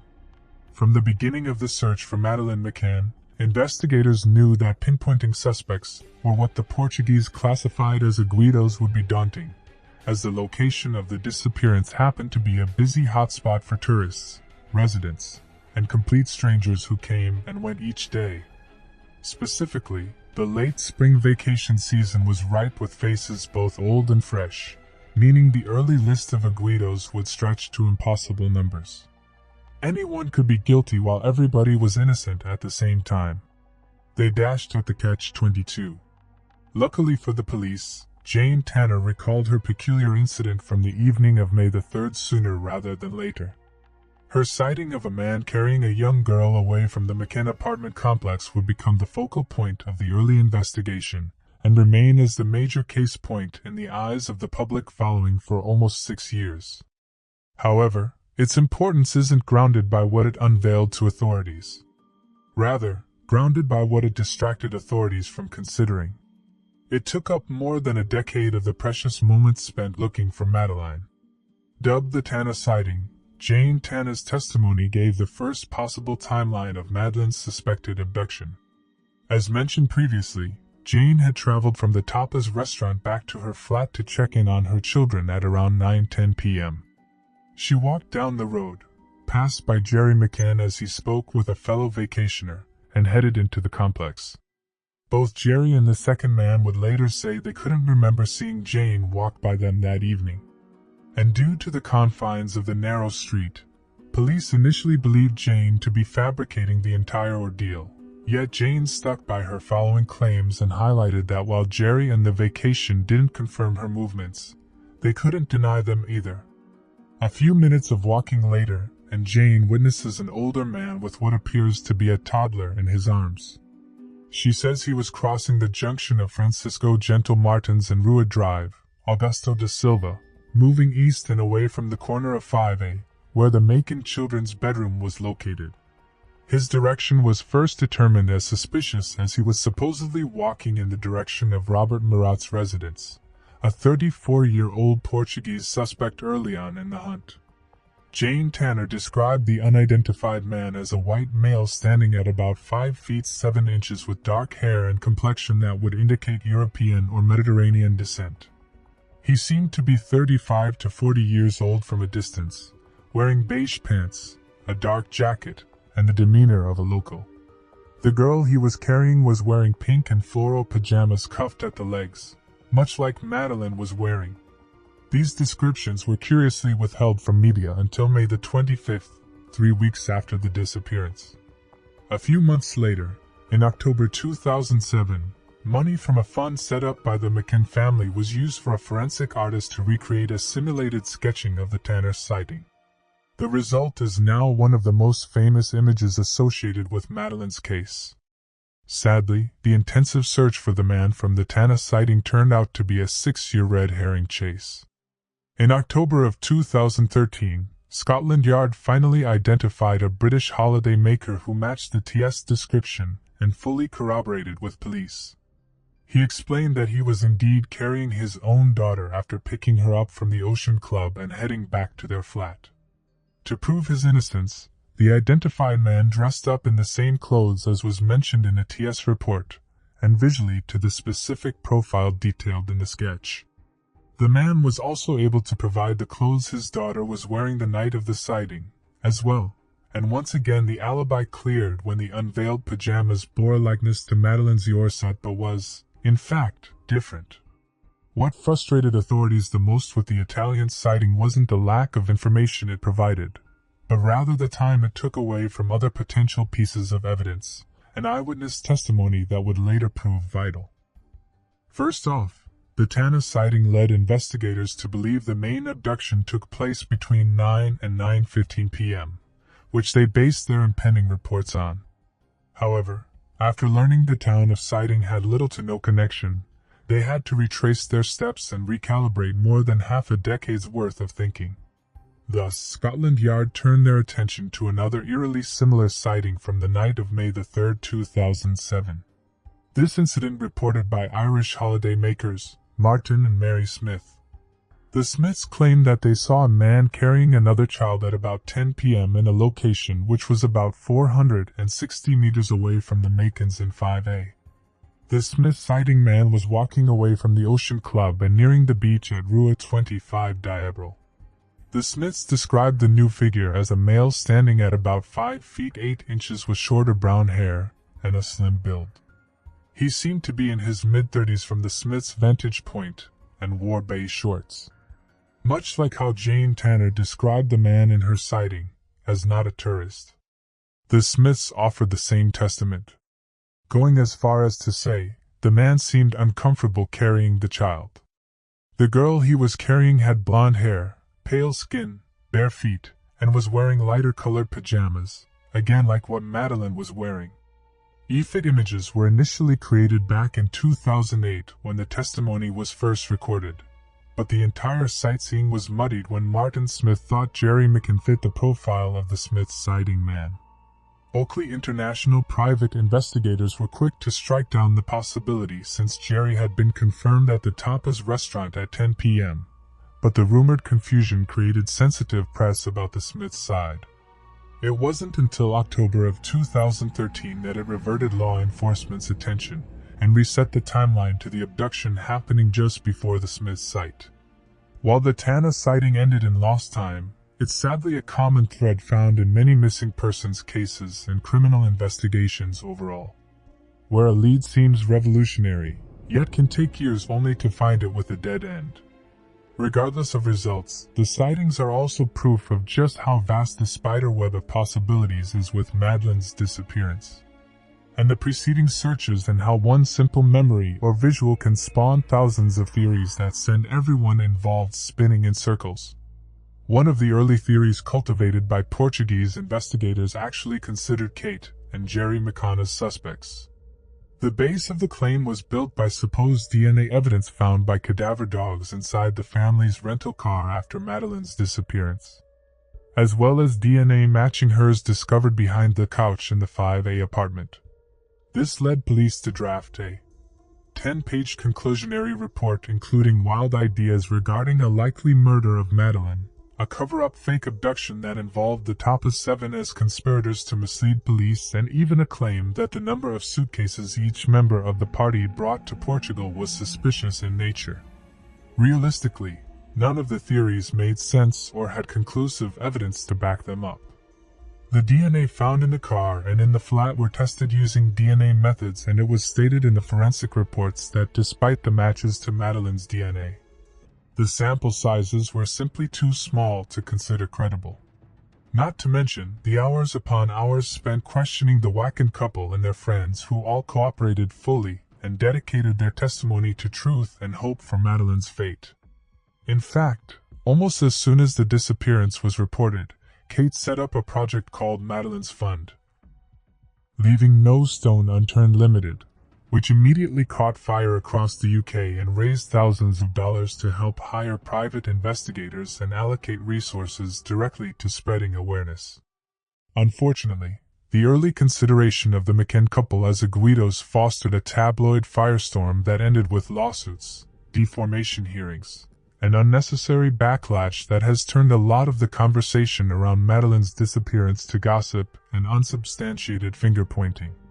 Because Kate and Jerry were soon relieved of suspicion after these reports were filed. They have since been 100% cleared by the current authority. There is no reason to consider their involvement as a realistic or plausible hypothesis, and will not be considered any further.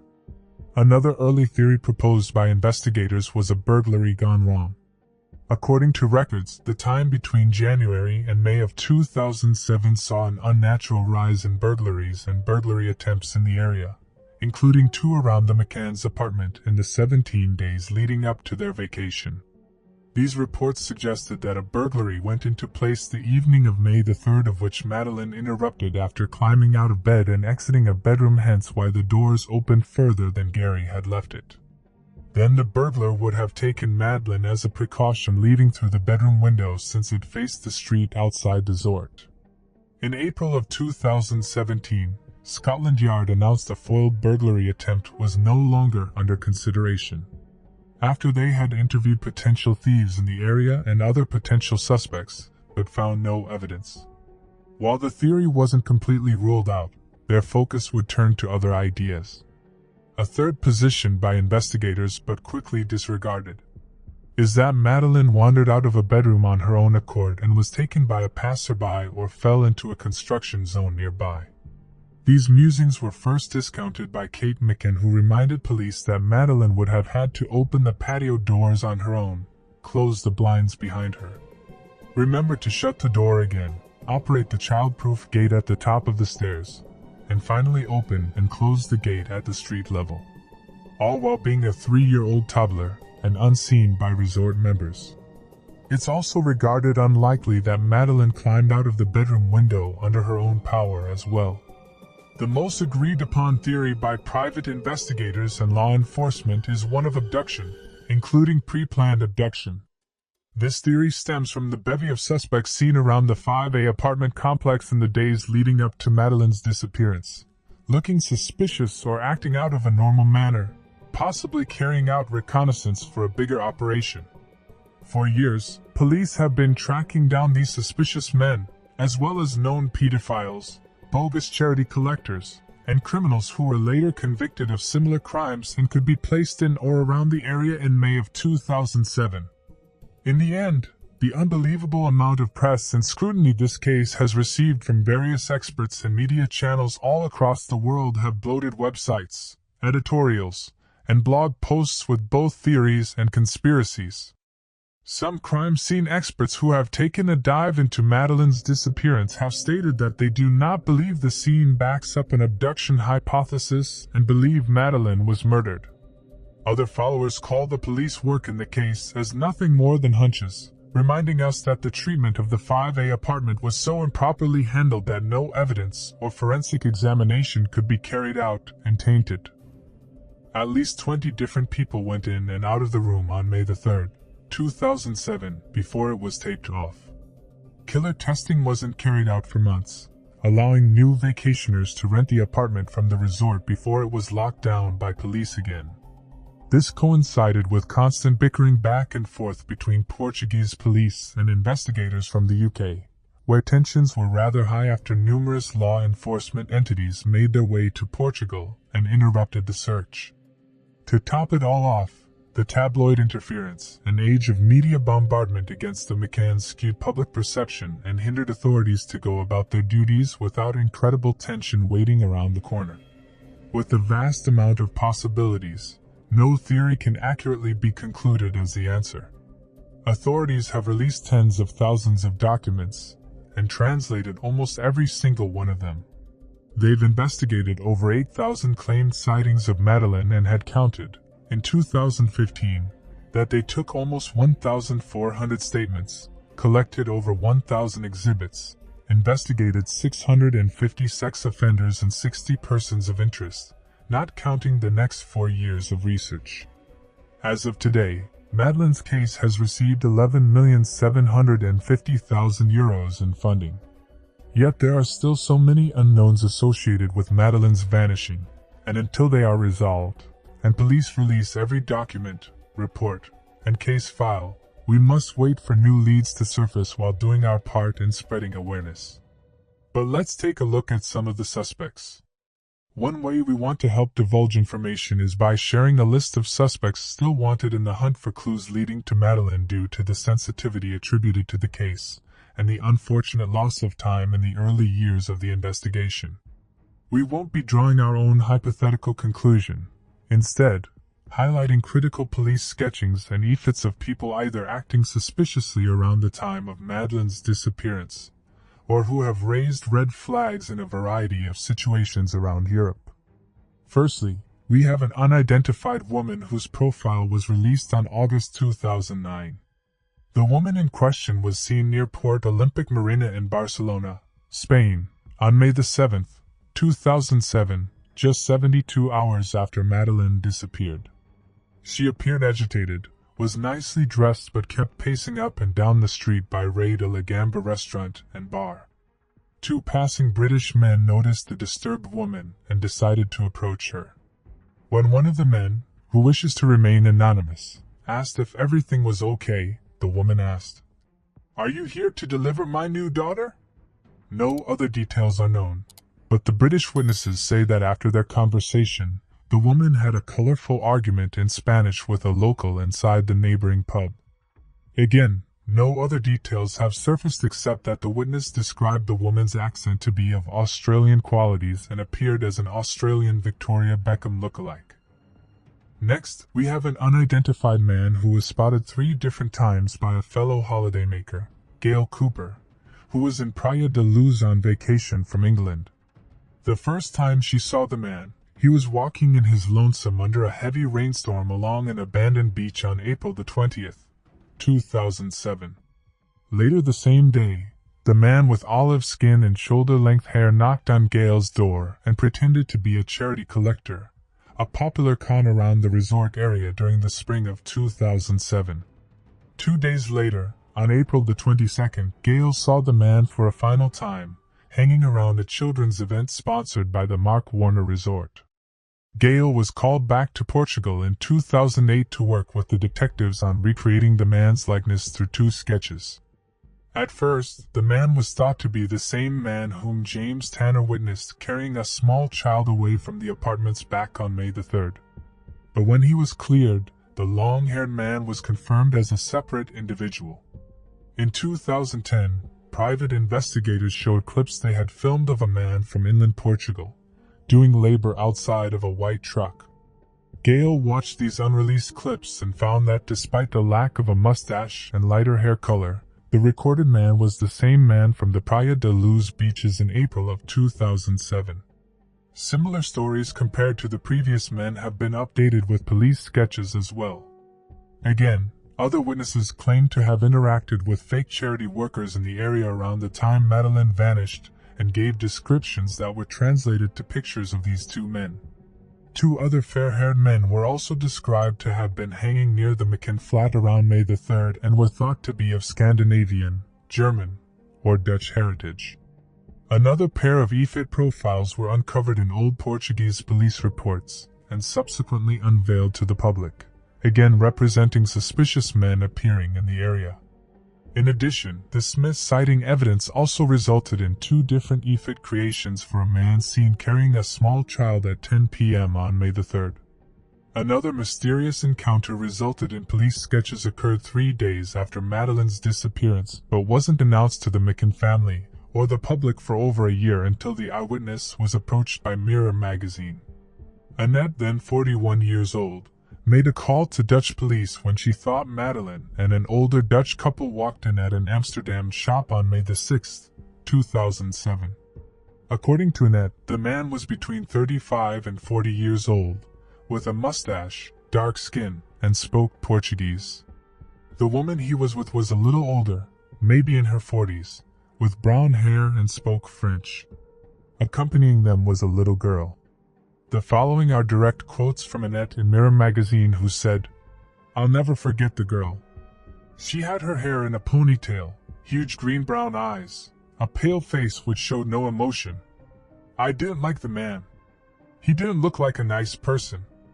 I work in a party shop, So most people smile when they come in to buy things, but he didn't smile back at me when I smiled at him. He had no sparkle in his eyes. He was short with me and seemed angry. I got the feeling he didn't want me to interfere with him and the others. The woman was also peculiar, acting stressed and uncomfortable, Annette said. She tried to smile at me, but it was out of obligation, not from the heart. The whole way they reacted made a big impression on me. The man spoke in Portuguese. I know because I have Brazilian friends. The woman spoke in French while the little girl spoke English. It didn't seem like a real family. When the girl spoke, she allegedly mentioned, "My name is Maddie," followed by "She is not my mummy. They took me for my holiday." Anna later recalls thinking, "The woman told me she was in a station wagon, a larger car. Maybe they were going on a long journey because this woman spoke French. I immediately thought that they would go to Belgium or France." This would later connect the dots with early police theories that feared Madeleine had been taken by a Belgian pedophile gang, followed by 3 separate sightings of Madeleine lookalikes in Belgium after May the 6th. Because Anna wasn't 100% certain that there were any criminal acts associated with the encounter, she didn't report it to the police right away until a month later when she saw the Madeleine McCann case discussed on television. The Dutch police created EFITS and sent it along to Portuguese police on June the 18th, 2007, but the info never made it to the McCann family. So when it heard that over a year later in the summer of 2008, the McCann family had no knowledge of her testimony, she took it upon herself to connect with the current British law enforcement covering the case and cycled back through her memories. Thus, the sketches of the French woman and Portuguese mustached man were created, leaving Anna fearful her testimony came too late and the potential lead lost in translation. Probably the most disturbing police sketch is that of the pockmarked man. The man in question was seen multiple times hanging around the McCann apartment by 3 separate witnesses, all in the time frame of the McCann's vacation. The first witness, a 12-year-old local girl who saw the pockmarked man outside the balcony of 5A at 8:15 a.m. on April 30th. In her own words, the girl said, "I was walking to the school bus stop. I go this way to school every day. I saw a man on the small path behind the block. He seemed to be looking at the balcony of the ground floor apartment. My grandparents used to live in that department, so I always look at it as I pass by."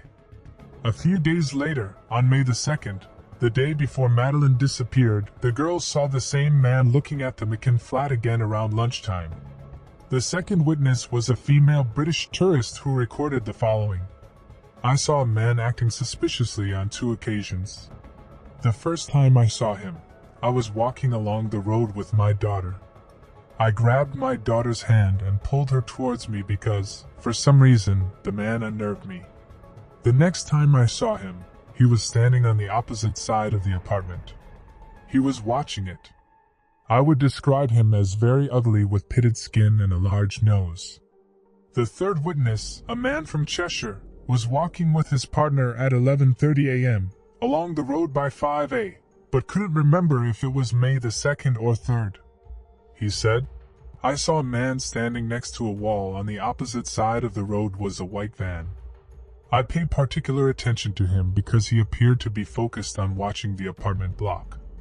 As I walked past him, I looked at him, and for a split second, we had eye contact. But then he just carried on staring at the apartment." All 3 sightings have incredibly creepy backstories to them, and truly send shivers down the spine when inspecting the man's sketch. If Madeleine's abduction was pre-planned, finding the figure who was seen multiple times by multiple people, analyzing the McCann's living quarters could lead to valuable information. If the man in these testimonies or any of the presented drawings rings a bell at all, please speak up and say something. Even though it's been almost 12 years since that tragic night in Praia de Luz, we must remain diligent in our pursuit of Madeleine's captor or anyone who might be involved. We'd love to make detailed videos about a single possible suspect, but there are so many involved it pains us to leave out smaller players who could still have a big role. We recommend everyone who's interested in the case to research the other persons of interest, and we have provided some useful links in the description. Madeline wasn't just a ray of sunshine, but also a child constantly absorbing knowledge with the potential to grow into a gifted and gracious human being. She was stripped of that opportunity, but the chance to rekindle her spirit isn't gone forever. There are still zero signs or clues provided that would lead investigators to think she is deceased, and until we find evidence that suggests otherwise, we must act as if her heart still beats somewhere out in the world. Whether it's in Europe or elsewhere, Madeline's will to survive does not go away with time passed. Her energetic soul and compassionate heart deserve our attention, our grace, and our utmost determination. The little girl who loved to communicate, display her affection for family, and find the beauty in all that entered her youthful, innocent life needs our help. And we'd be defying our duty as fellow dreamers of the human race if we didn't pour our faith into the efforts of finding Madeleine McCann or direct evidence that leads to someone who knows of her fate. Rico Omar Harris, known to the world of basketball, and all who followed his career as simply Rico, was an extroverted athletic, one-time world-renowned basketball prodigy. His energetic, entertaining skill set followed by a courageous battle against addiction and apparent recovery was cut short by an unexplainable, untraceable vanishing in October of 2014, leaving all who knew him, from college basketball fans in Los Angeles to the Harlem Globetrotters, grasping for answers in a sea of evidence that drowned us all in doubt. Rico Harris was born on May 19, 1977, to parents Henry Harris and Margaret Fernandez in Los Angeles, California. After moving to Oregon for a little while to account for Henry's new job, the Harris family quickly bonded with one another but moved back to Los Angeles soon after to raise 3 additional children. During their younger years, the Harris siblings were subjected to violent and abusive tendencies at the hands of their father. Rico specifically was a frequent target of Henry's rage, taking the brunt of his abuse, despite desperately seeking out his approval as he grew into a teenager. Henry's collision course eventually drove Margaret away, and she took her children with her to Alhambra, California. Rico, the eldest brother, took it upon himself to help support the family, and while Margaret would work full-time, he watched over his siblings. While his parents urged him to use his big body frame in sports, Rico decided to pursue basketball at age 15. To improve his chances of finding success, he enrolled in Hollywood High School, a headache of a drive all the way from Alhambra. However, these aspirations only lasted a year before Rico realized he was born to play basketball, and used his father's address to attend Temple City High School. By the time he was 16 years old, Rico was already 6 feet 8 inches tall and 250 pounds, a colossal young man. It didn't take long for him to take control of the basketball court, dominating his opponents and entertaining the crowds with his explosive style of play. He transformed a once-dormant high school club into a powerhouse program, drawing in college scouts as he reflected the style of Magic Johnson and broke through double-team defenses.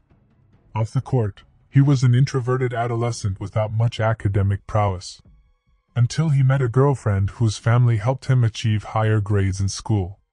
This helped Rico find even more success in basketball, and during his senior season, he averaged 28 points, 15 rebounds, and was compared to top basketball recruits in the Western United States, such as Jason Terry and Paul Pierce. Sadly, because Rico failed to receive high marks on the SAT, his scholarship offers from top-flight universities such as UCLA were rescinded. Thus, Rico ended up at Arizona State to take classes before regaining eligibility to play basketball. For the first time in his life, Rico was away from friends and his close-knit family, and it caused struggles in his studies and his social life. In March of 1996, he was briefly accused of unlawful imprisonment along with 2 other teammates. But the charges were dropped, and Rico was told he had to sit out a second sports season to clean up his act. Refusing to sacrifice additional precious time, Rico transferred to Los Angeles City College. He was able to join the basketball team and immediately let his presence be known. He guided the LACC club to a state title and won Most Valuable Player.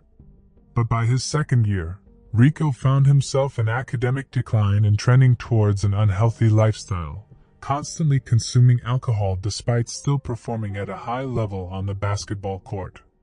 When he lost connection to his former girlfriend and acknowledged his deteriorating emotional health, Rico shut down his recruitment from other colleges, fearing they only wanted his skills rather than his personal development, and declared for the NBA draft.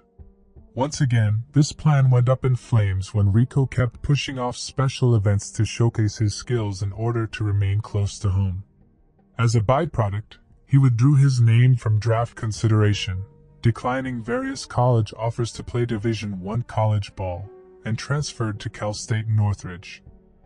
Many thought it was a poor choice for Rico's future career, and the doubters were unfortunately correct. Over the summer between semesters, Rico attempted to reconcile with his estranged father Henry, but was swiftly rejected.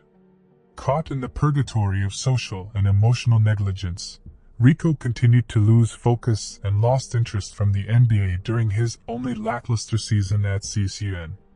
As per NCAA eligibility, Rico turned to semi-professional basketball to keep his NBA dream alive. He played in San Diego, St. Louis, and other pickup teams before deciding to join the Harlem Globetrotters, a comedic exhibition basketball team. In a tragic twist, Rico found himself in a scuffle in South LA 1 month into the Globetrotters gig, in which he was hit in the back of his head by a baseball bat. While he survived, Rico suffered from balance issues and headaches thereafter, effectively ending his basketball career. After moving back to Alhambra with his mother and siblings, Rico entered a 7-year stretch of battling addiction that started with alcohol and exploded into heroin, meth, and cocaine. In fact, all of the Harris siblings were suffering from some version of substance abuse, and then Mother Margaret did everything she could to help them with their demons. After Rico turned 30 years old in 2007, he finally sought true help and entered rehab. The program lasted longer than normal, but in the end, Rico recovered from his addiction. In 2012, he met Jennifer Song, a Seattle insurance broker, and the two entered a romantic relationship. Throughout the next couple of years, Jennifer and Rico became very close. Rico eventually moved to Seattle permanently, and started planning a life with Jennifer as a married couple. The two talked about having children and setting up a happy future. Rico even lined up a job interview as a property appraiser, an incredible opportunity considering all he had to overcome. However, before Rico could make the final transformation, he had to go back home to Alhambra one more time, to find closure with his family. He arrived on October the 9th, 2014, and had dinner with his brother, gifting him a new cell phone. Rico then visited his mother, engaging in a one-on-one private conversation. Whatever resulted in the exchange is unknown, but it's believed to have been against Rico's wishes. Rico left for Seattle again just after midnight and stopped in Lodi, California for gas. He drove all night and in the morning called Jennifer to let her know he was going up into the mountains to rest. It was the final point of contact anyone made with Rico Harris, and he soon disappeared into the North Sacramento wilderness. In early September of 2014, Rico and his girlfriend, Jennifer, enjoyed their intimate, hopeful relationship with one another and began to think about the future together.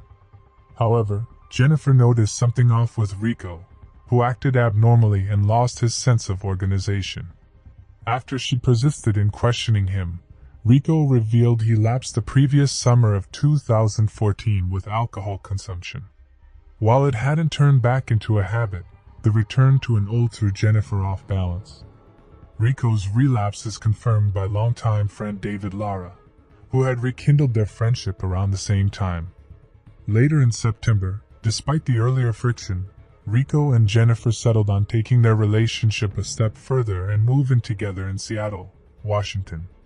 It's seen as a monumental endeavor for Rico, who previously struggled, went away from his hometown of Los Angeles, and close-knit family. The couple engaged in intense conversations about marriage, having children, and exploring true love, yet Rico still felt insecure about the new surroundings.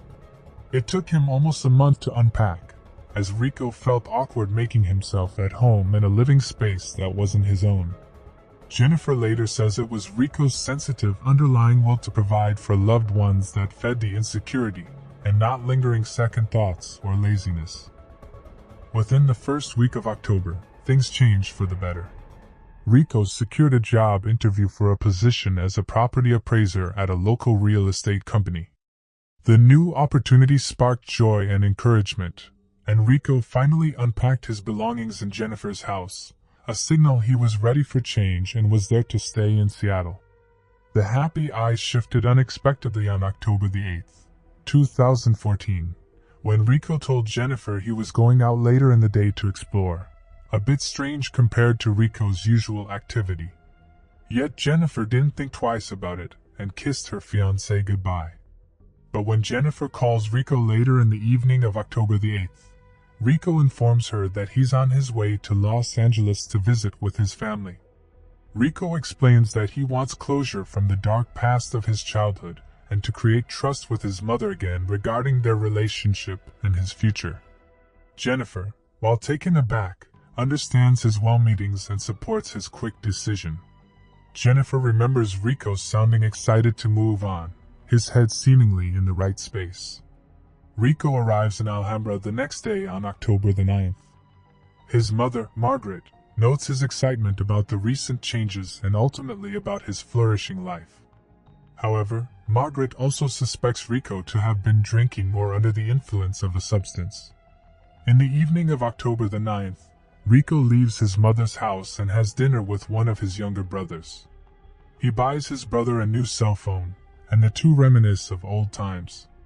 After the brothers' rekindling, Rico heads back to Margaret's house in Alhambra to engage in a private conversation and again seek the closure he desires from a tattered childhood. The conversation does not last long, and Margaret later claims she felt Rico hadn't taken from the conversation what he had hoped for in terms of emotional revelation. Not long after the clock strikes midnight on Friday, October the 10th, Rico decides to head back to Seattle rather than spending the night like his mother expected. In order to have extra prep time for his interview, he takes a few extra personal belongings from his mother's home and hits the road. At around 1 o'clock, Rico calls his mother again to explain his rash decision. Margaret recalls her son saying something along the lines of, "I have these things that I need to do." Right after talking to his mother, Rico then calls Jennifer once again, surprising her with the premature return home. The couple talks for 3 to 4 hours, throughout which Jennifer encourages Rico to find a motel and sleep, considering he had been awake for 40+ hours. Rico finally comes around but expresses the desire to drive up to the nearby mountains for a quick nap.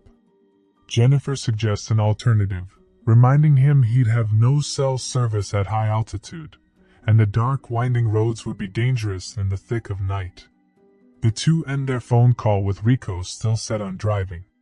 At 8 a.m. on October the 10th, Rico receives a second call from Jennifer after she slept for a few hours. Rico informs her that he's getting gas at a station near Sacramento in a town called Lodi, California. He sounds incredibly tired from his end of the phone. An hour or so later, Rico was contacted again, this time by his mother, wondering about his progress. Rico finally admits to his exhaustion and claims he's going to find somewhere to rest and eat throughout the morning. Both Jennifer and Margaret make multiple calls to Rico to check in on his resting plans, but Rico never picks up. After a few unsuccessful tries, Jennifer sends him a text. At 10:44 a.m., Rico finally responds to Jennifer's text and says he is doing well but gives little details. This is the last official contact anyone makes with Rico Harris. As morning shifts to the afternoon, Jennifer tries to let Rico's rest time go uninterrupted. Yet her anxieties get the best of her, and she calls him anyway, still getting no response.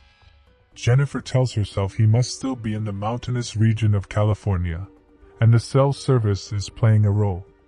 Between 7 and 8 p.m., Jennifer officially falls under the silence of Rico and calls Margaret to worry. Margaret, on the other hand, is calm and guesses Rico is just operating on his own will, not uncommon to his personality. Sometime before midnight, Rico records himself singing along to in his parked car but appears to be doing so unintentionally. He also throws around various CDs from the passenger compartment as well. These video clips are later found to be timestamped on the evening of October the 10th, confirming he was alive and functioning at that time. At 11:15, Rico's cell phone turns off. Whether it was by Rico himself or due to battery failure is unknown. The weekend of October 11th and 12th goes by, and Rico never returned any calls or returns to Seattle. Yet Jennifer and Margaret hold off on reporting it, remembering he won't escape to San Diego for a few hours without notice and give him a couple of days to reappear. On Monday, October the 13th, a Yolo County deputy sheriff makes a routine check of an isolated rest area parking lot at Rumsey Canyon in Ramsey, California, along California State Route 16. He finds a black Nissan Maxima off to the side in the dirt lot with no nearby passengers but lets it be.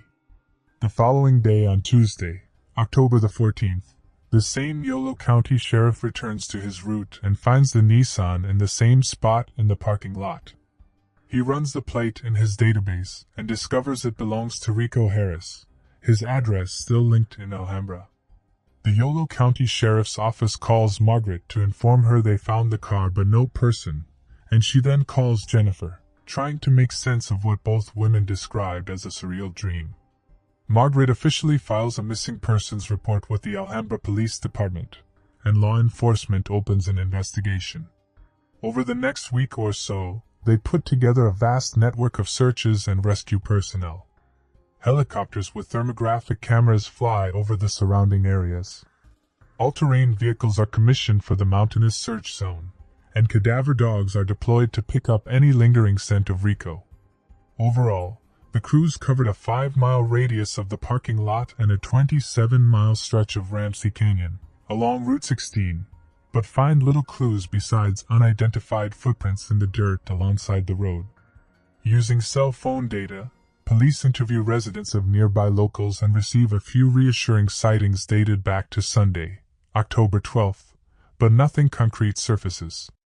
On October the 19th, investigators receive another tip about the sighting of a large man walking along Route 16, and subsequent shoe prints are found in the dirt once again. However, the location of the previous eyewitness testimony and footprints compared to the October 19th clues lead police to conclude Rico had left the site of his car at Ramsey Canyon, walked along the Cache Creek, and then returned to the original spot for unknown reasons. This revelation would provide the strongest foundation for later theories. A few days later, on October the 22nd, the search is pulled back and slowly dwindles down. In mid-November of 2014, divers returned to deeper sections of the surrounding bodies of water to record more searches, but again, find nothing of use or suspicion. Since the mid-October mystery, nobody has found credible evidence to lead police to answers or spark reasonable theories outside of speculation. Currently, we are only left with what was found in those few weeks of investigating, making the entire ordeal murky with dead ends and puzzle pieces without a home. In the case of the disappearance of Rico Harris, most of the tangible clues were discovered in the first week or so of searches. But none was more perplexing than the backpack and cell phone recovered on a guardrail along Route 16 near Cache Creek. After police assessed cell phone records from the provider company, data pings led them to the Redwood Valley area in Northern California, about 70 miles northwest from where Rico's vehicle was originally located. To cover all their bases, authorities called as many residents as they could in the surrounding communities, leaving messages on voicemails asking for tips. It didn't take long for the scheme to produce results when lead investigator Dean Island received a call from a Redwood Valley man who claimed to have found items belonging to Rico. Police immediately responded to the tip and learned that the Redwood man indeed had a black backpack owned by Rico Harris. Inside the backpack were jumper cables and his cell phone. The man explained that he, his wife, and their grandchild were driving along Route 16 when the young boy alerted his grandparents that the stray backpack was on the curb of the highway and alarmingly out of place amid the surroundings. The man pulled over, and the trio shouted into the wilderness to hopefully make contact with the bag's owner. When they found nobody down the creek, the Redwood family checked the bag for ID. All they found were the cables and phone, so they took it with them in hopes to charge it and contact someone. Law enforcement quickly assumed the backpack to be Rico's. Not only was the bag like a purse, according to Jennifer, who recognized the parcel instantly, but was also found only 1,500 feet from a sighting reported by a passerby earlier in the week, someone who had seen a large African-American man standing along the guardrail on Route 16. These inclinations were confirmed when the officers assessed the cell phone and combed through its information. Pulled from the phone would later prove to be crucial visual evidence in creating the timeline of Rico's last known actions. In his media gallery, Rico had videos of himself singing along to music in his car, seemingly ignorant of the fact that he was recording himself. Along with absent-minded singing, Rico was also seen throwing around CDs in the cabin, ripping up random papers, and playing with the sunroof controls. These clips were saved in the evening hours of October the 10th, meaning Rico was alive that night, and probably showcased the reason why the vehicle was out of gas and had a dead battery. The fact that Rico had been tossing items around in the car also helped explain why the car had originally appeared ransacked when investigators towed it into the station. Most importantly, however, the cell phone videos gave authorities a better idea about the state of mind Rico was in around the time he'd last made contact with his family. The fact that Rico recently relapsed with drug use was thought to have consumed alcohol while in Alhambra, engaged in difficult emotionally draining conversations with his family, and was awake for an estimated 50 hours straight would certainly lead to a fragile psyche. This combined with Rico's indecisive demeanor and lifetime's worth of personal struggles could have tripped him into madness, or at least extreme exhaustion. Without a doubt, the backpack, cell phone, and overall major case points show Rico was in trouble. And if not from a third party, then at least from his own beaten bat itself. The first and most popular theory discussed in the case of Rico Harris developed into a confusing speculative story of foul play. The hypothesis originated with the Yolo County Sheriff's Department after the Nissan was found abandoned and seemingly plundered. Besides the mess of papers, CDs, and bottles in the back seat, investigators also know Rico's wallet was left behind, still full of its contents, except for a Discovery credit card. On the exterior, the car wasn't parked in any of the marked parking slots, and had both no gas and the dead battery. Police calculated that after filling up with gas in Lodi, California, Rico took a wrong turn and headed northeast on Route 16. When he found the Cache Creek Park in Rumsey Khan, he pulled off to rest, released pent-up energy, and was eventually embattled with a third party to explain the defects of the car. Investigators guessed the gas must have been siphoned. This theory would also explain why a 6'8", 300-pound man could so easily slip through the cracks outside of a few potential sightings.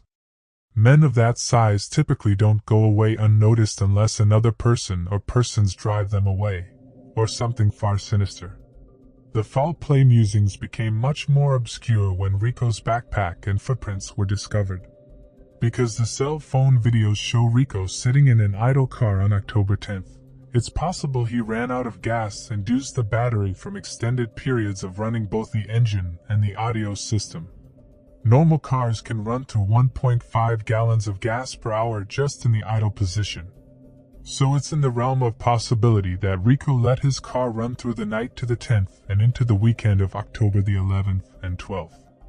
It would also help explain why the interior of the car was wrecked and why jumper cables were in Rico's possession. He was probably looking for someone to help jump his battery, meaning the footprints along Route 16 suggested Rico walked along the highway to flag down passers-by. There was also zero DNA findings to corroborate third-party interference or the presence of a stranger. So while Rico certainly didn't encounter foul play while in his car at Cache Creek, Investigators still theorize he met with trouble after hitchhiking along Route 16. They believe while walking and talking to anyone who would pull over to assist him, Rico was taken advantage of by someone or somebody with criminal intentions. It's very likely Rico was not in the right frame of mind that weekend, and if he came across as exhausted or groggy, his could easily persuade him to leave his backpack behind and get in the vehicle. It's a bit confusing as to why someone would risk dealing with a man who is almost guaranteed to have a physical advantage, not to mention no money on their person, but it's also worth remembering Rico relapsed shortly before his disappearance. And if he found someone who promised him drugs or other substances, how likely would he have been persuaded? Well, this figure could be ranges from a potential killer to a drug dealer to someone desperate for a man of Rico's stature. Unfortunately, there are hardly any leads or threats associated with the foul play theory besides combing through people with criminal backgrounds in the area. Due to the vast population of Northern California and the Sacramento area, the possibilities are borderline infinite. Another theory considered by many is that Rico was wounded and taken by a wild animal or large predator. Northern California has its fair share of wildlife, including combative creatures such as rattlesnakes, mountain lions, and black bears. A rattlesnake would certainly be able to bite and poison an unsuspecting human. But if Rico was in fact bit by a snake, his body would have been picked up by the air helicopters or numerous search parties. Black bears, while imposing animals, are in fact quite docile and do not interact with humans very often, let alone a large man the size of somebody like Rico.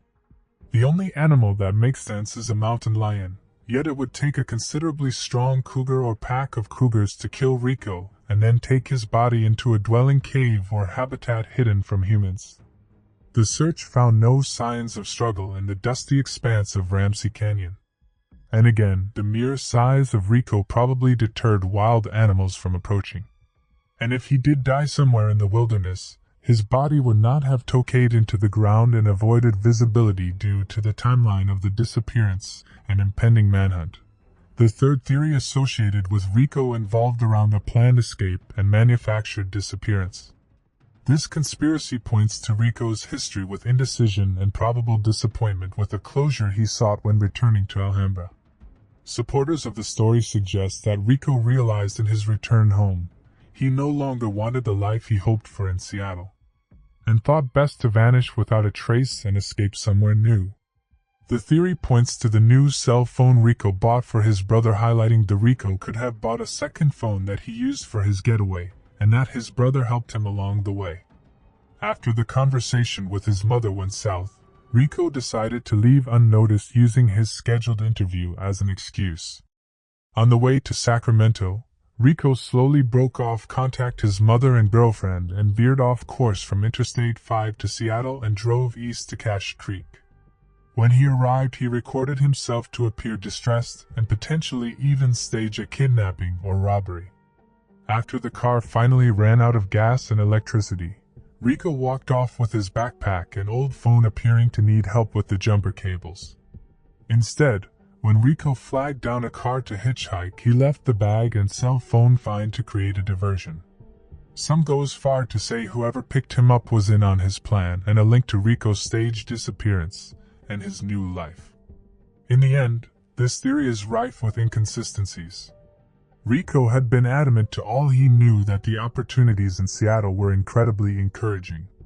He had recently become a resident of Washington State, constantly talked about marriage and fatherhood, and truly settled in with Jennifer.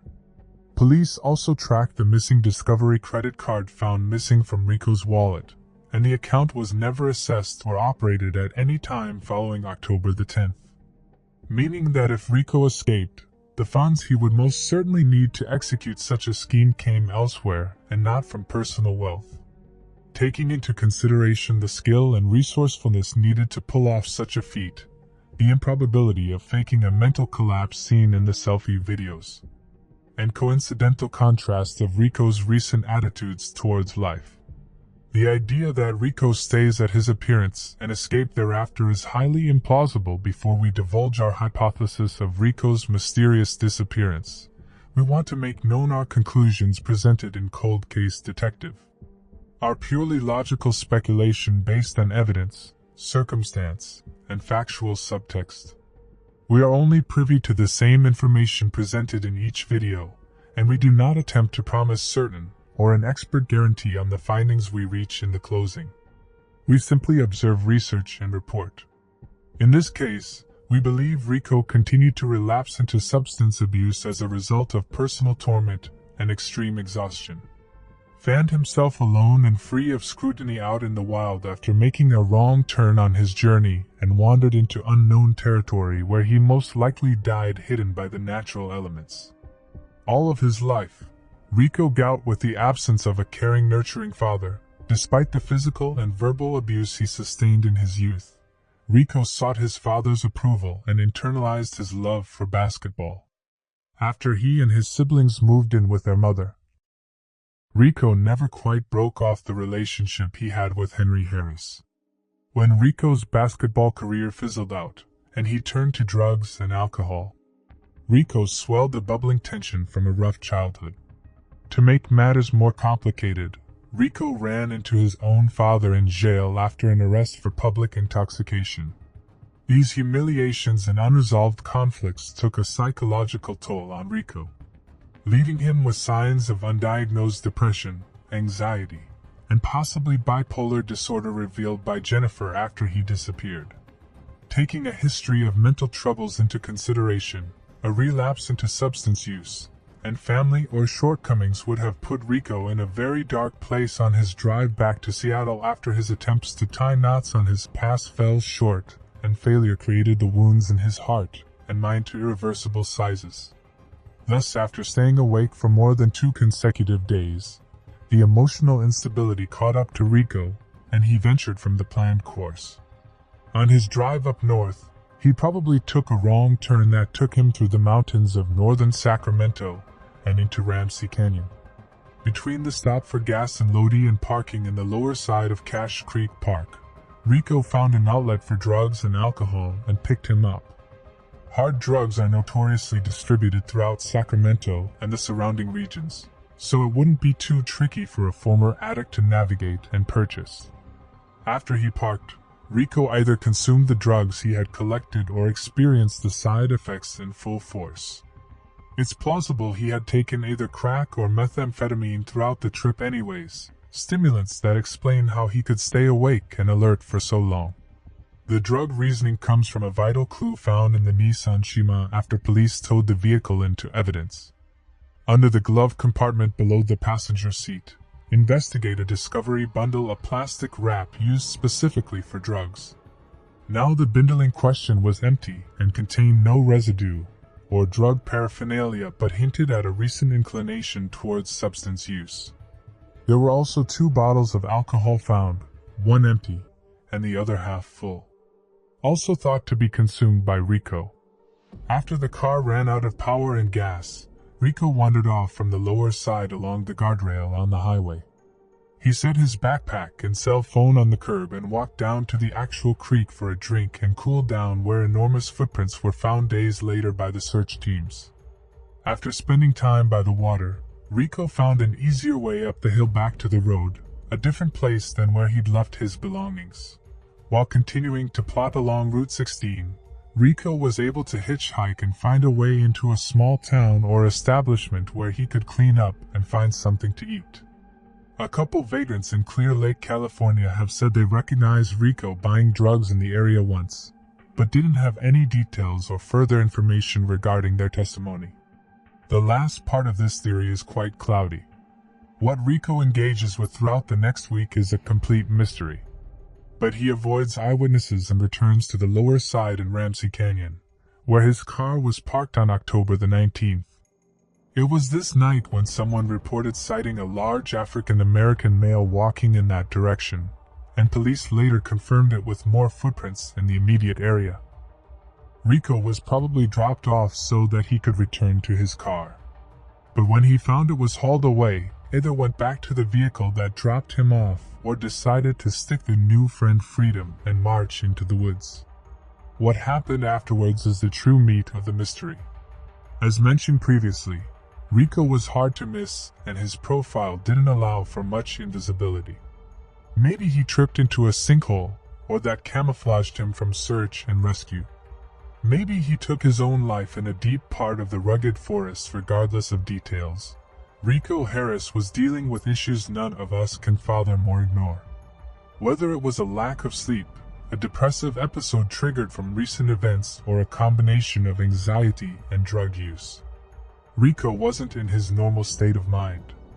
His reckless activity in the cell phone videos proves just as much, and unfortunately casts a heavy shadow of unpredictable behavior that stemmed afterwards. The Harris family and Rico's close friends have often talked about Rico's history with drugs and addiction to a stigmatized character, and undermine the public perception of the case. We want to be perfectly clear. Rico's struggles with substances does not take away from the compassionate and caring person he was. He deserves just as much attention as any missing person, and is not any more of a bad guy than you are. Addiction's sting will be damned. Addiction is a disease of mind and body and can create turmoil of both physical and emotional health. Those who struggle with addiction must battle not only their own sickness, but the constant degradation of society, and those who categorize addictive persons as failures to the consequences of their actions. Rico Harris deserves to be found. He was a warrior, a courageous spirit that endured so much pain throughout his life. He finally found the light at the end of the tunnel, the dawn breaking from a treacherous night. He loved his family, he loved his friends, and he loved making a difference in people's lives. Outside of his athletic giftedness, Rico was a kind soul. He would have gone unthinkable distances to help those in need, so it's only fitting we do the same in his favor. Let not his legacy be Harlem Globetrotter to drug it to missing person. Let his legacy be of caretaker to a fighter, to a found and fostering father, his ultimate aspiration. Like this video and subscribe our channel. Phoenix Caldon was an endlessly inquiring, spirited, and musically talented young woman. Her dedications to religion and giftedness in the arts were cut short by an unexplainable, untraceable vanishing in December of 2011, leaving all who knew her, both in life and through the World Wide Web, grasping for answers in a sea of evidence. As a hope to provide more substantial reasoning built upon observable evidence and situational analysis, this is an examination of the disappearance of Colden and the mystery at the 900 block of St. Clair Avenue. Phoenix Colden was born on May the 23rd, 1988, to parents Gloria and Lawrence Colton. After spending some time of her youth in the sunny state of California, Lawrence's job moved the family to the greater St. Louis, Missouri area where they spent the remainder of their time together.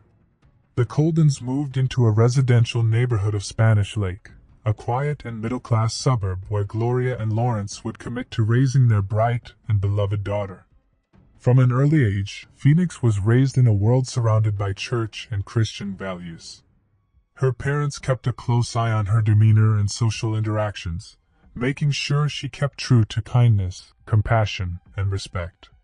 This was coupled by a strong attraction to music and instrumentation as Phoenix developed a profound talent for the musical arts.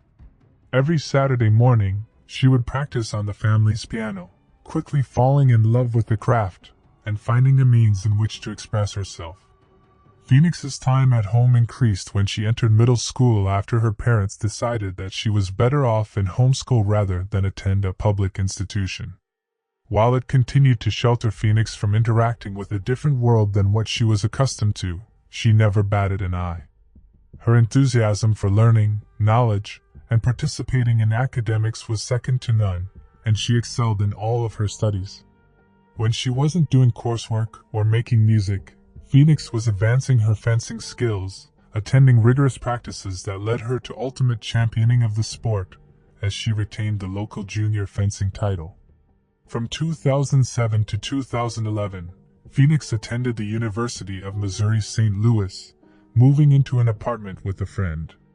Around this time, Phoenix started displaying a different side of her personality, struggling to reconcile with her sheltered upbringing and strict lifestyle. She began arguing with her parents more frequently and participated in risky behavior. While it was a contrast to the normal Phoenix that her parents knew, neither Gloria nor Lawrence figured it to be any more than the pains of entering adulthood.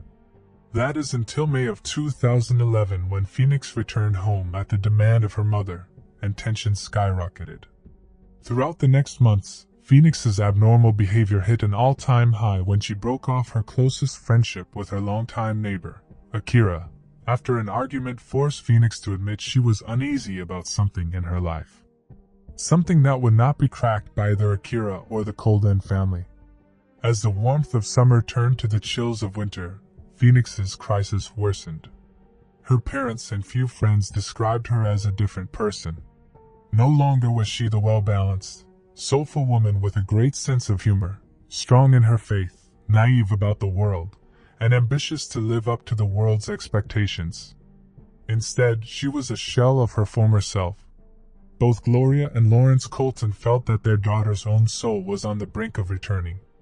But sadly, never knew for sure when, on a silence in the afternoon, Phoenix walked out of a Spanish Lake home for the final time. Not to be seen or heard from again. Leaving nothing behind but odds and ends in her car, abandoned in the middle of the road on St. Clair Avenue. Sometime in the year 2005, Phoenix called on meets Akira in the Spanish Lake neighborhood, and the two quickly become good friends. Because Phoenix is homeschooled, she waits by the bus stop each day for when Akira arrives home after public school. Phoenix isn't allowed to go over to the Hogan household much, so her relationship with Akira and her mother Martini consists of talking on the front porch. The Hogans see Phoenix's parents as a little too strict as a result. In the fall of 2007, Phoenix enrolls in the University of Missouri, St. Louis, eager to explore lifestyles differing from the religious-tempered world she knew growing up. Around the time of starting college classes, Phoenix meets a guy named Michael B. They soon enter a romantic relationship despite her parents' disapproval of him. Over the next few years, Phoenix and Michael B. hide most of their intimacy from the Colton family. They move into an apartment together with the help of Phoenix's mother, Gloria, who signs the lease under the impression that her daughter is moving in with a female friend. Gloria proceeds to visit the flat multiple times in the duration Phoenix lives there, and not once sees a clue that alerts her a man is living there. At some point in 2010, Phoenix informs her childhood friend, Akira, back at home, that she wants to leave Michael B., but isn't sure about how to go about it. Instead, she starts meeting other men. One of the men is another person named Michael, referred to as Cell Phone Mike. Phoenix heats up a second romantic relationship with Cell Phone Mike behind the back of Michael B. Around the same time, Phoenix purchases an alternative cell phone plan behind the back of her parents. She uses the burner phone to communicate with Cell Phone Mike and her phone from the family plan to upkeep her normal life with Gloria, Lawrence, and Michael B. In the months leading up to spring of 2011, Phoenix secretly steals money from the Colton family safe in their home. The money in question is in the form of savings bonds under Gloria Colton's name. Phoenix discreetly cashes these bonds at various points, pulling in around $2,500. What happens to this money isn't known. When May of 2011 arrives, Phoenix moves back in with her parents, at their request after they decide paying for the apartment is financially difficult, and their house is technically closer than her apartment is to the university. The situation begins to unravel in the summer of 2011, when Phoenix has a mental breakdown in front of her friend Akira. Phoenix claims she has the feeling that she's being followed, specifically saying that an anonymous person or people are watching her and the Colden family in the park one day. It is a paranoid discussion with unsettling foreshadowing in which Phoenix shares she has a feeling that something is after her and something is going to happen.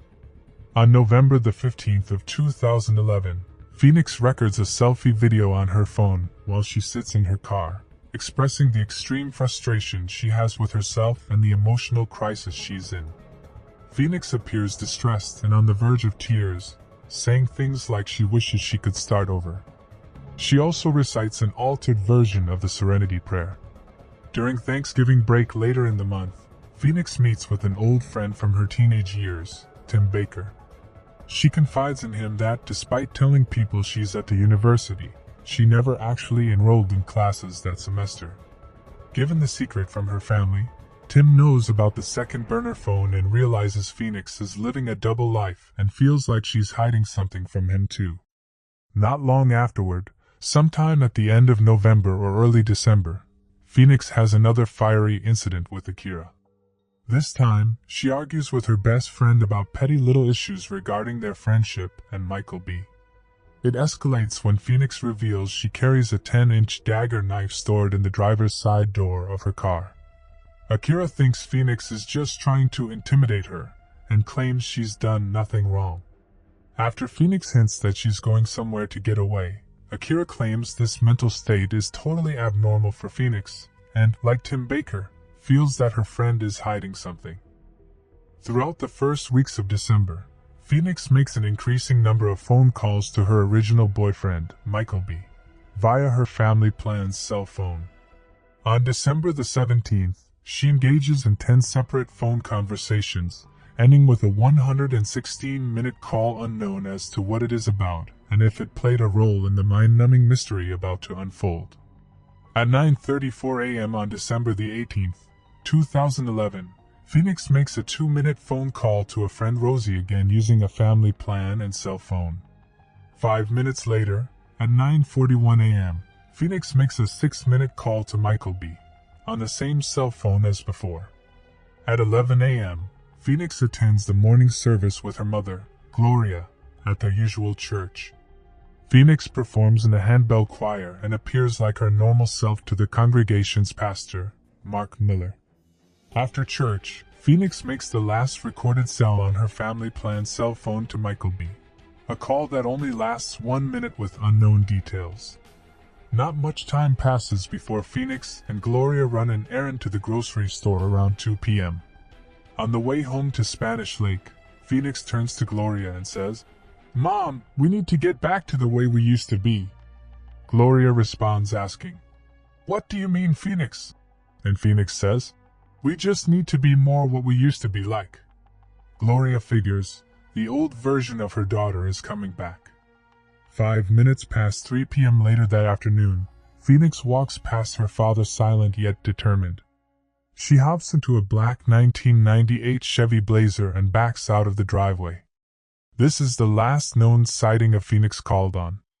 About 2.5 hours later, at 5:27 p.m., East St. Louis Police Officer Perry received a call about an abandoned car in the middle of the 900 block of St. Clair Avenue.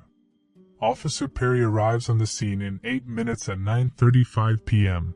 and finds an empty black Chevrolet Blazer sitting in the middle of the road near a stop sign. Assuming the vehicle ran out of gas, Officer Perry checks out the interior. He finds the engine's not running, the lights are off, bearing no purse or phone inside, no sign of struggle, and resting there like any normal parked car would. He runs the license plates to see if it comes up as a stolen car in the database, but produces no hits. He calls a local towing company and runs the VIN number, confirming that the car was actually from Missouri and probably crossed state lines on a routine drive. Officer Perry enters the car's data into a nationwide car logging system, but the delay in the program causes the vehicle to remain absent from the National and Pine Register. Later in the evening, the car is taken into an Illinois car and truck impound lot, but the owners of the vehicle are not contacted. The next morning on December the 19th, Gloria and Lawrence awake and immediately feel concerned for the daughter who never stays out all night and hasn't been heard from since the previous afternoon. When Gloria calls law enforcement and provides Phoenix's date of birth, the police announce that because Phoenix is a legal adult and has only been gone less than 24 hours, there's no reason to believe she's missing. Gloria persists and informs the officers over the phone that Phoenix was in the 1998 Chevy Blazer, so they run a vehicle check. However, no red flags pop up in the system, despite the impound on the 18th. Over the next couple of weeks, the Golden family urges endlessly for their daughter. They pass out flyers, call nearby hospitals, and visit potential hiding spots around town. Gloria even calls multiple local news stations, but none of them air Phoenix's story or help spread awareness. At the end of December, Gloria and Lawrence are informed that one of their vehicles has been impounded at an East St. Louis car lot. They rush across the Mississippi River to find their Chevy Blazer exactly how Officer Perry found it, strewn with odds and ends belonging to Phoenix, but showing no sign of conflict. Gloria feels Phoenix was most certainly not the one who put the car on St. Clair Avenue, while Lawrence gets a sense that Phoenix is ultimately okay. On New Year's Day 2012, authorities finally pick up the case and declare Phoenix Colton an official missing person a little over a week later on January the 9th. Phoenix's profile is first reported by news outlets and is given special spotlight by Cianria Thomas on January the 25th, who then accidentally shares false information about the state of the Chevy Blazer found on December the 18th, leading viewers to believe Phoenix had been taken from the car with its engine still running and door ajar. In February of 2012, the Colden family hires a private investigator, Steve Foster, to find Phoenix. Along with the local police department, detectives interview all known suspects, including both of the Michael boyfriends who are cleared after interrogation. This would be the only time either boyfriend spoke out about the case, and their transcripts have not been released. Steve Foster also discovers Phoenix's safe-stealing habits, which leads to the reveal of Phoenix Colden's second birth certificate under the name of Phoenix Reeves, her mother's maiden name. Over the next couple of years, tens of thousands of tips come in regarding potential sightings of Phoenix. However, none bear any real fruit. These false wolf cries forced the Colden family into spending more money they had on PIs to track breadcrumb trails with dead ends, leaving the family no choice but to foreclose their home without any tangible hope. The police are unable to find any real clues or physical evidence either. In 2018, the Oxygen Television Network videotapes a separate investigation into the disappearance of Phoenix, with the original investigative reporter, Sean Dry Thomas, and the retired police deputy, Joe Delia. The two combed through the major points in the case and brought a third private investigator, Dean Duke, to run a detailed database analysis of the second birth certificate of Phoenix. The system reveals only 4 matches in the United States. 3 of them are ruled out with complete profiles. However, one sticks out as peculiar. The final Phoenix Reeves's match has no date of birth, no social security number, and no relatives. Just an address for a house in Anchorage, Alaska, that was active from January to June 2012. Joe and Dean traveled to Alaska and interviewed the neighbors around the address regarding Phoenix. However, none recognize her name from her missing posters. They eventually contact the woman now living in the house that was matched in the database, but the woman says that she's been the sole owner of the place since 2002 and has never seen or heard of Phoenix, neither with the Reeves nor called on surname.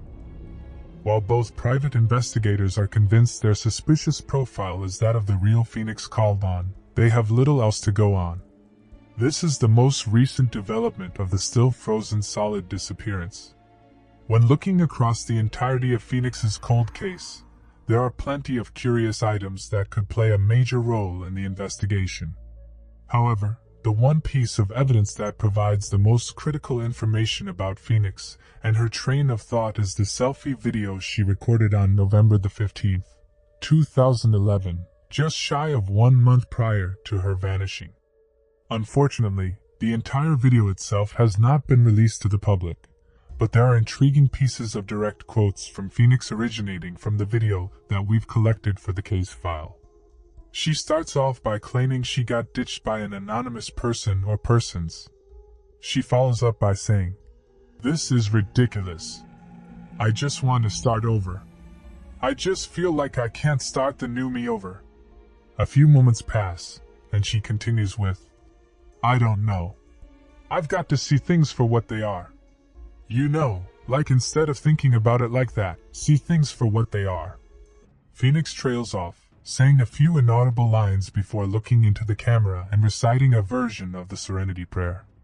As Lord, please help me accept the things that won't change, and that I won't change the things that I can't change.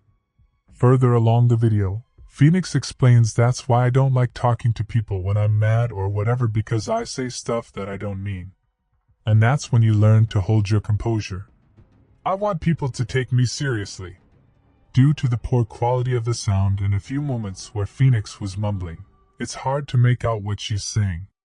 Investigators, Chandra Thomas and Joe Delia, took the video to an audio engineer, Brian Kaskin, to clean up the audio and decipher the rest of the dialogue. He unveils a portion where Phoenix says, "I just want to be happy.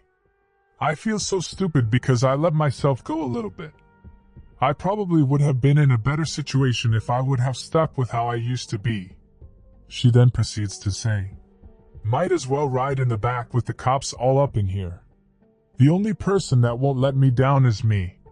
It's unknown how much longer her self-reflection goes on for, but at the end of the video, Phoenix gives one last look into the camera and says bye. Throughout the conversation she has with herself, Phoenix takes plenty of long pauses looking outside the window with a somber, agitated demeanor. Her voice is mellow, soft, and sometimes indistinguishable, yet doesn't come across as calm. Rather, Phoenix sounds as if she's truly worried about the state she's in, consciously struggling with her life in that moment compared to the good-natured lifestyle she lived in prior. It's in these moments that Phoenix herself clarifies she has been a completely different person, for better or for worse. Some investigators theorize that Phoenix references a situation that's put her in legal trouble, all that she's hanging around a bad crowd of people are pushing her to want out. Regardless, it's clear Phoenix is struggling with internal conflict, most likely as a result of external pressures. She seemed to rely on no one but herself, and her trust in the people around her is obviously deteriorating. Despite the tense atmosphere, however, Phoenix displays her sensitivity and cognitive ability to understand the world.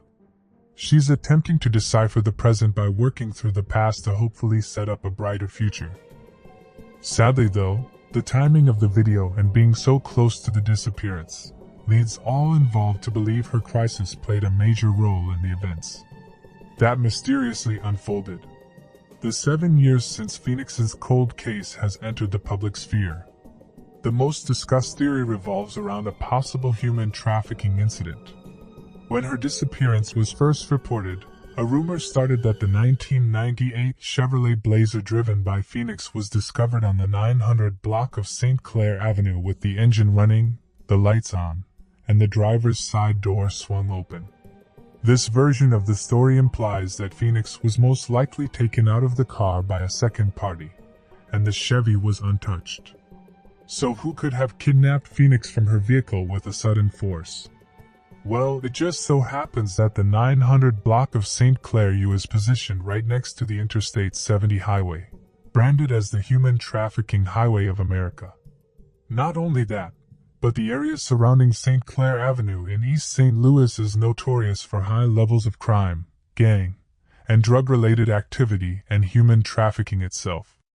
Thus, multiple theories suggest Phoenix was driving in East St. Louis for whatever suspect business she had involved herself in months prior, was targeted by a group of pimps or trafficking operatives, and taken away while at the stop sign and kidnapped into the underground oblivion. Human trafficking survivor Kat Summers believes the case had earmarks usual trafficking situations, again, pointing to the state of the car and degraded status of East St. Louis street life. Katie Rhodes, the founder of Healing Action, also felt like Phoenix was most likely pulled into the human trafficking sector. Although she claims Phoenix went into it with a sense of autonomy, Katie explained that pimps are master persuaders, often seducing their victims with the promise of freedom away from the control of parents. That would definitely be the case for Phoenix, who was unhappy living back at home and constantly fighting with her mother. If she was enticed to enter the realms of prostitution in exchange for independence, the pimp would have worked quickly to disorient Phoenix and strip her personal life away. To add fuel to the fire, a woman from the local St. Louis Mothers of Missing Children group claims that in 2017, She received a message that included a link and a picture of Phoenix associated with a suspicious escort website. However, when investigators used the link, directed them to a fake Facebook page with Phoenix's picture in the profile image, proving to be nothing more than a cruel hoax. This wasn't the only alleged sighting of Phoenix throughout the years, though.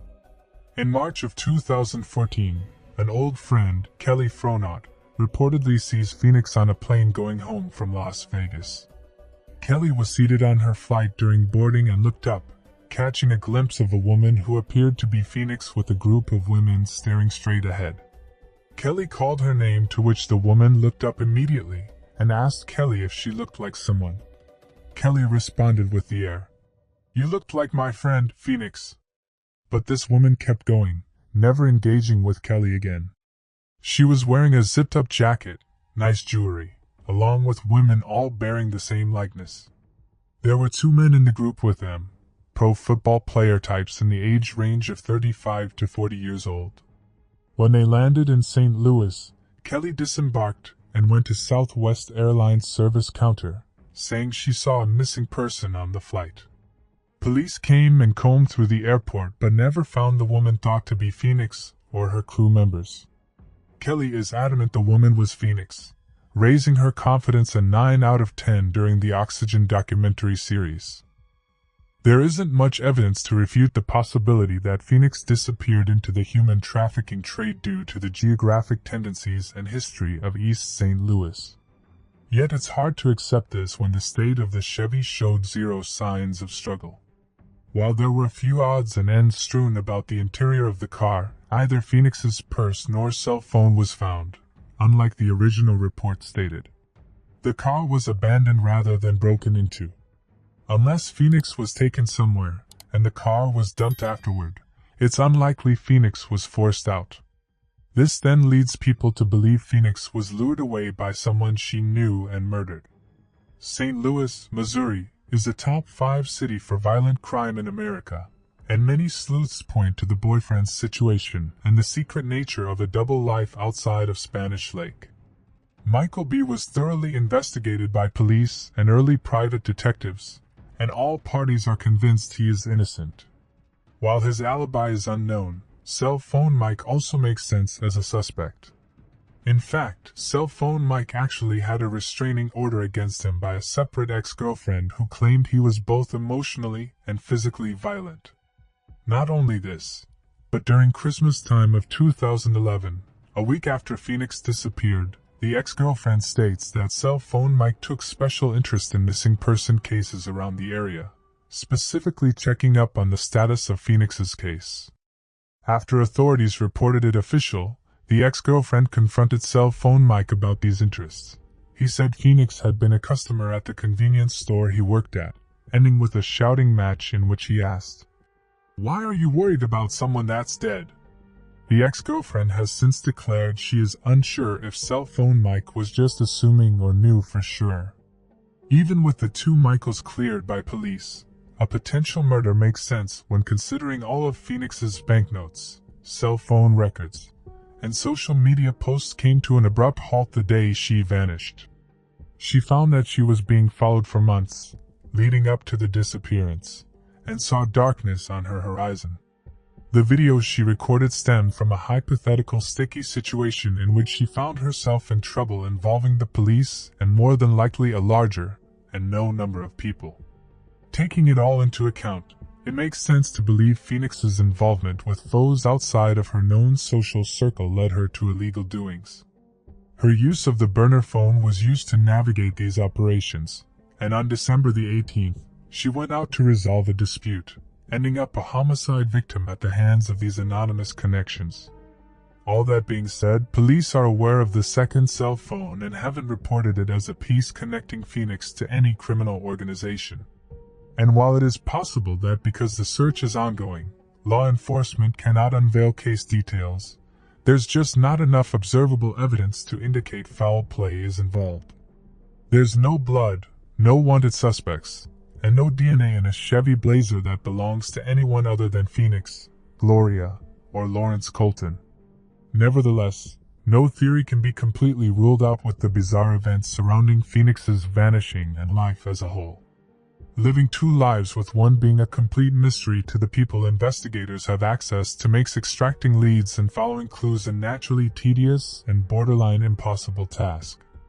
Absorbing all of the information, interviews, and intelligence provided across the board by multiple private investigators, we've concluded that Phoenix Colton up and left Spanish Lake on her own accord, with the help of friends at first, using her pseudonym, Phoenix Reeves, and the alternative birth certificate before building a completely new identity and dissolving into society under a new independent position of power. First, let's discuss the abandoned Chevy Blazer, the contents of the car, mostly junk and random garments, leaving no signs of illicit activity or foul play.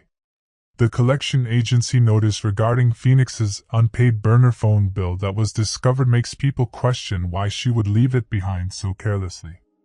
But ultimately it wouldn't matter because the phone was still under her name and easily accessible by authorities with investigative abilities. The vehicle itself looked parked and planted from first sight, according to Officer Perry, and was most likely used as a decoy maneuver by Phoenix, whoever was helping her leave. Putting the Chevy in East St. Louis would make it seem like something criminal encountered Phoenix, and lead searches on a wild goose chase when really it was more than likely camouflage.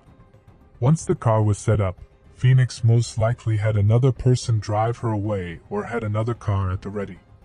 In addition, there's a chance that the Interstate 70 being so close as the trafficking highway of the U.S. was merely a coincidence. In reality, it being a nearby escape route for a quick departure. It's also important to note that East St. Louis is across state lines in Illinois, which would later prove to throw a wrench in the initial search for Phoenix and the vehicle within the automobile database. The second key to the maze is Phoenix's immense critical thinking skills and subtle resourcefulness. Known associates of Phoenix described her as able to make friends with just about anyone, allowing her to adapt to a variety of situations and befriend people with specific sets of services. It's not out of the realm of possibility that Phoenix met friends of friends who could assist with leaving the community and restarting an anonymous life. Now, who these suspects might be and to the degree of their craft is unknown, but Phoenix did have a head start with 2 birth certificates. Using the Phoenix Reeves document for secret plans wouldn't be tracked right away at all and would buy her precious time. She could make purchases, apply for a new social security number, and access any number of resources outside of the Golden Legacy. She was obviously smart enough to hide a second cell phone plan from her family and some of her friends, and could have had any number of other phones or communication methods. Remember, she was also intermittently stealing savings bonds from her family's safe before moving back home, a potential method of collecting funds for her future departure. When the 2 private investigators, Joe Delia and Dean Duke, discovered the Phoenix Reeves identification address in Anchorage, Alaska, they visited the neighborhood but came away empty-handed. Apparently, the woman who lived on the address under Phoenix Reeves owned the property during the month when Phoenix was linked to it, from January to June 2012. However, this woman had never rented it out since purchasing it in 2002 and never saw anyone who looked like Phoenix during her 25-year residency. Yet something isn't right about this anomaly. It just so happens that Phoenix Reeves's profile had 0 information points except for an address that was dated just 1 month after Phoenix disappeared and appeared to be a sensible runaway location. Nobody in Anchorage would recognize Phoenix if she did indeed travel there to hide or plan a further identity transformation, and would serve as an excellent middle ground between the United States and starting anew in a foreign place like Japan. It also can't be ruled out that Phoenix paid off the woman who owned the house on record. Either way, we believe there's something very suspicious about Anchorage, Alaska, and concur she was definitely there at some point after her vanishing. In addition, many friends and connections to Phoenix have been less than welcome to reporters, investigators, and anyone looking for answers. While they haven't been necessarily silent, a lot of her friends simply do not want to talk. Human trafficking survivor, Kat Summers, believes the case had earmarks usual trafficking situations, again, pointing to the state of the car and degraded status of East St. Louis street life. Katie Rhodes, the founder of Healing Action, also felt like Phoenix was most likely pulled into the human trafficking sector. Although she claims Phoenix went into it with a sense of autonomy, Katie explained that pimps are master persuaders, often seducing their victims with the promise of freedom away from the control of parents. That would definitely be the case for Phoenix, who was unhappy living back at home and constantly fighting with her mother. If she was enticed to enter the realms of prostitution in exchange for independence, the pimp would have worked quickly to disorient Phoenix and strip her personal life away. To add fuel to the fire, a woman from the local St. Louis Mothers of Missing Children group claims that in 2017, she received a message that included a link and a picture of Phoenix associated with a suspicious escort website.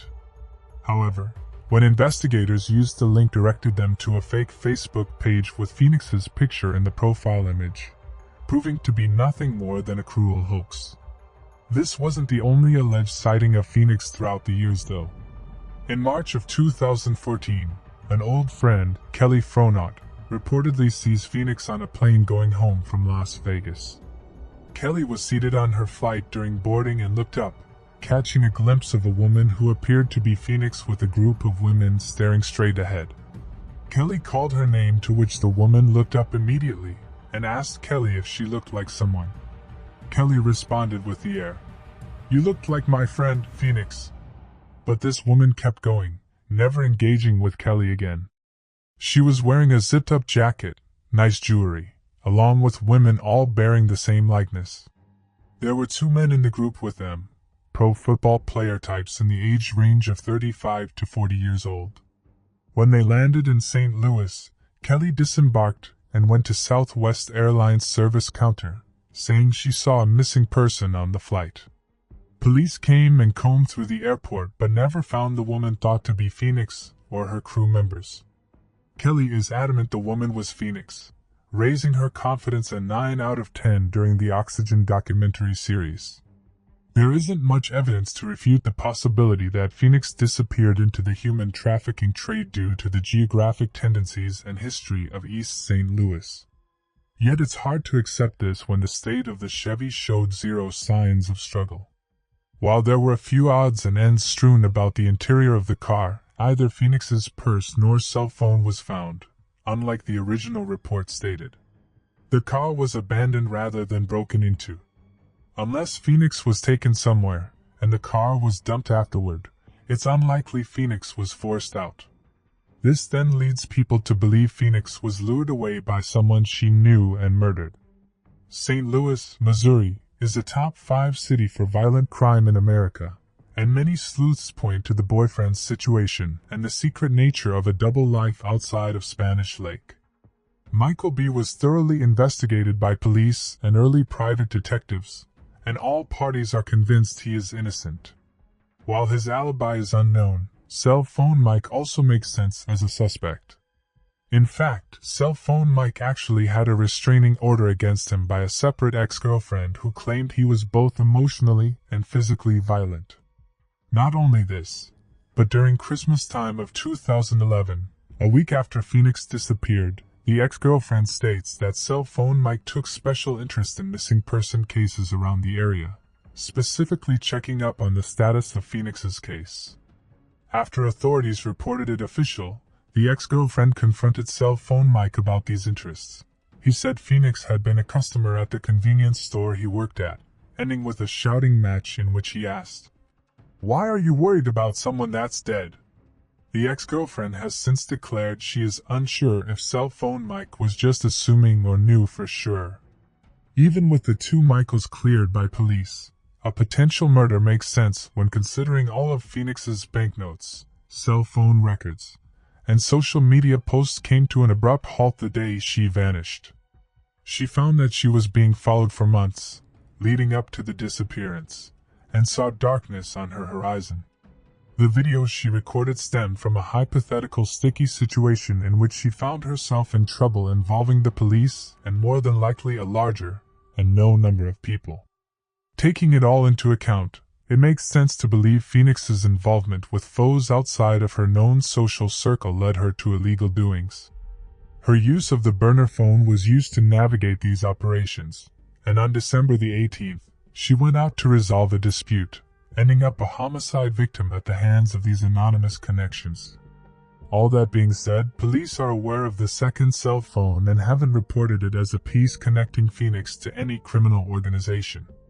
And while it is possible that because the search is ongoing, law enforcement cannot unveil case details, there's just not enough observable evidence to indicate foul play is involved.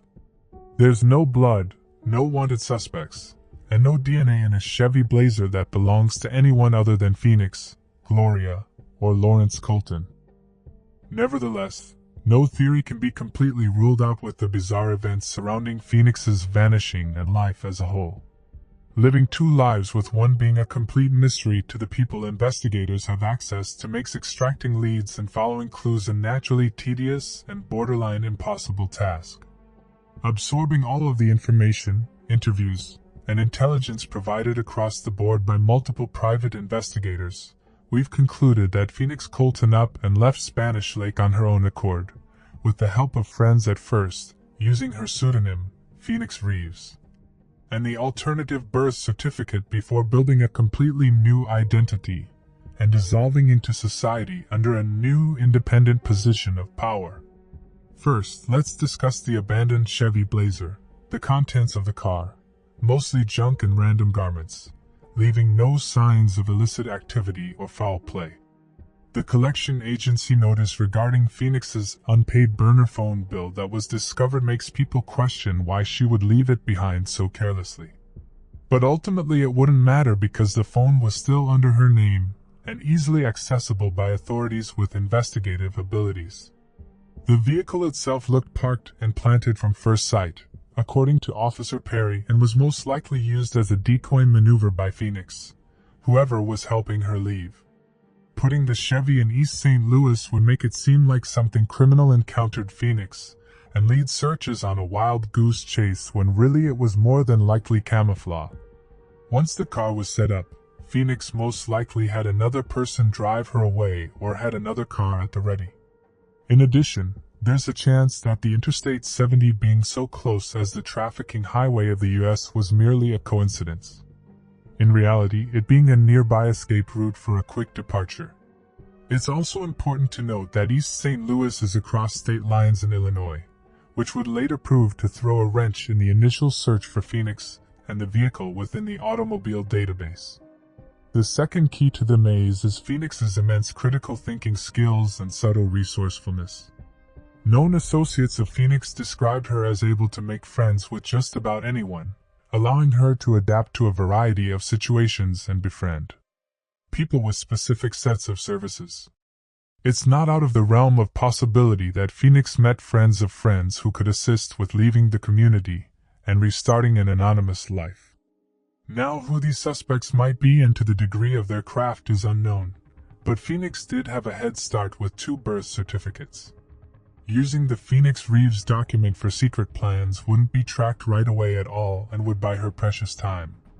She could make purchases, apply for a new social security number, and access any number of resources outside of the Golden Legacy.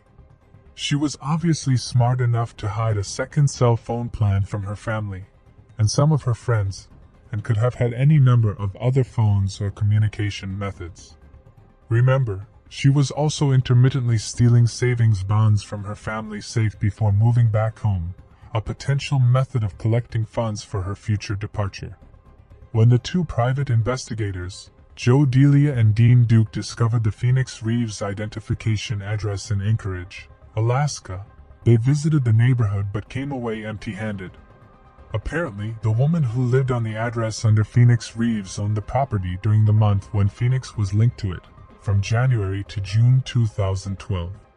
However, this woman had never rented it out since purchasing it in 2002 and never saw anyone who looked like Phoenix during her 25-year residency. Yet something isn't right about this anomaly. It just so happens that Phoenix Reeves's profile had 0 information points except for an address that was dated just 1 month after Phoenix disappeared and appeared to be a sensible runaway location. Nobody in Anchorage would recognize Phoenix if she did indeed travel there to hide or plan a further identity transformation, and would serve as an excellent middle ground between the United States and starting anew in a foreign place like Japan. It also can't be ruled out that Phoenix paid off the woman who owned the house on record. Either way, we believe there's something very suspicious about Anchorage, Alaska, and concur she was definitely there at some point after her vanishing.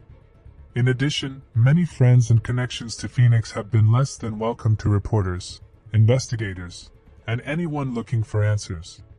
While they haven't been necessarily silent, a lot of her friends simply do not want to talk. In a sense, this could be analyzed as guilt behavior, but we feel that the guilt comes from their role in helping Phoenix, not hurting her, to pull off a feat like running away and becoming invisible. One would need help from the outside.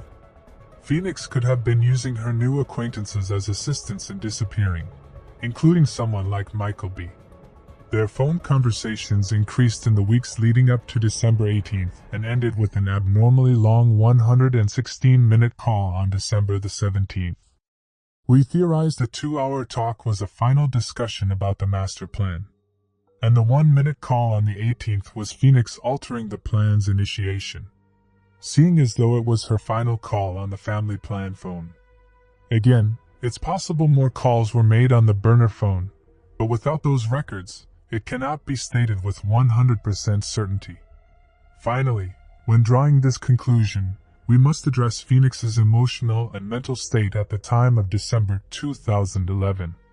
Multiple friends described Phoenix as unlike her normal self. She was agitated, displeased, and uncomfortable. Her relationship with her mother became untenable at times, ending with arguments and disputes, but various topics as Phoenix spaced further and further away at church. Not to mention, Phoenix was constantly looking over her shoulder, regretting decisions in the past that took her down a path of present complications.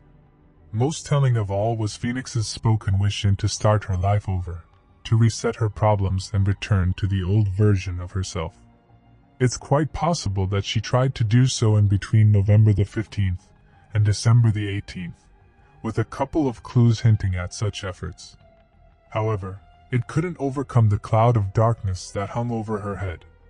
As her friendship with Akira cracked and her paranoia skyrocketed, Phoenix was the product of an incredibly strict parenting style, sheltering her from real-world conflict and suppressing her social development. She was eager to expand her knowledge and experience life outside of the airtight rules found at the Golden household. But over and over again, she was rejected of these desires by her parents. This slowly ate away at the connection she had with Gloria and Lawrence, and sadly, made it an easier decision to let go of the religious conservative front that everyone knew her by. Leaving in her eyes was most likely not an easy choice but a necessary decision to escape the decades of difficulties that eventually made life a losing battle.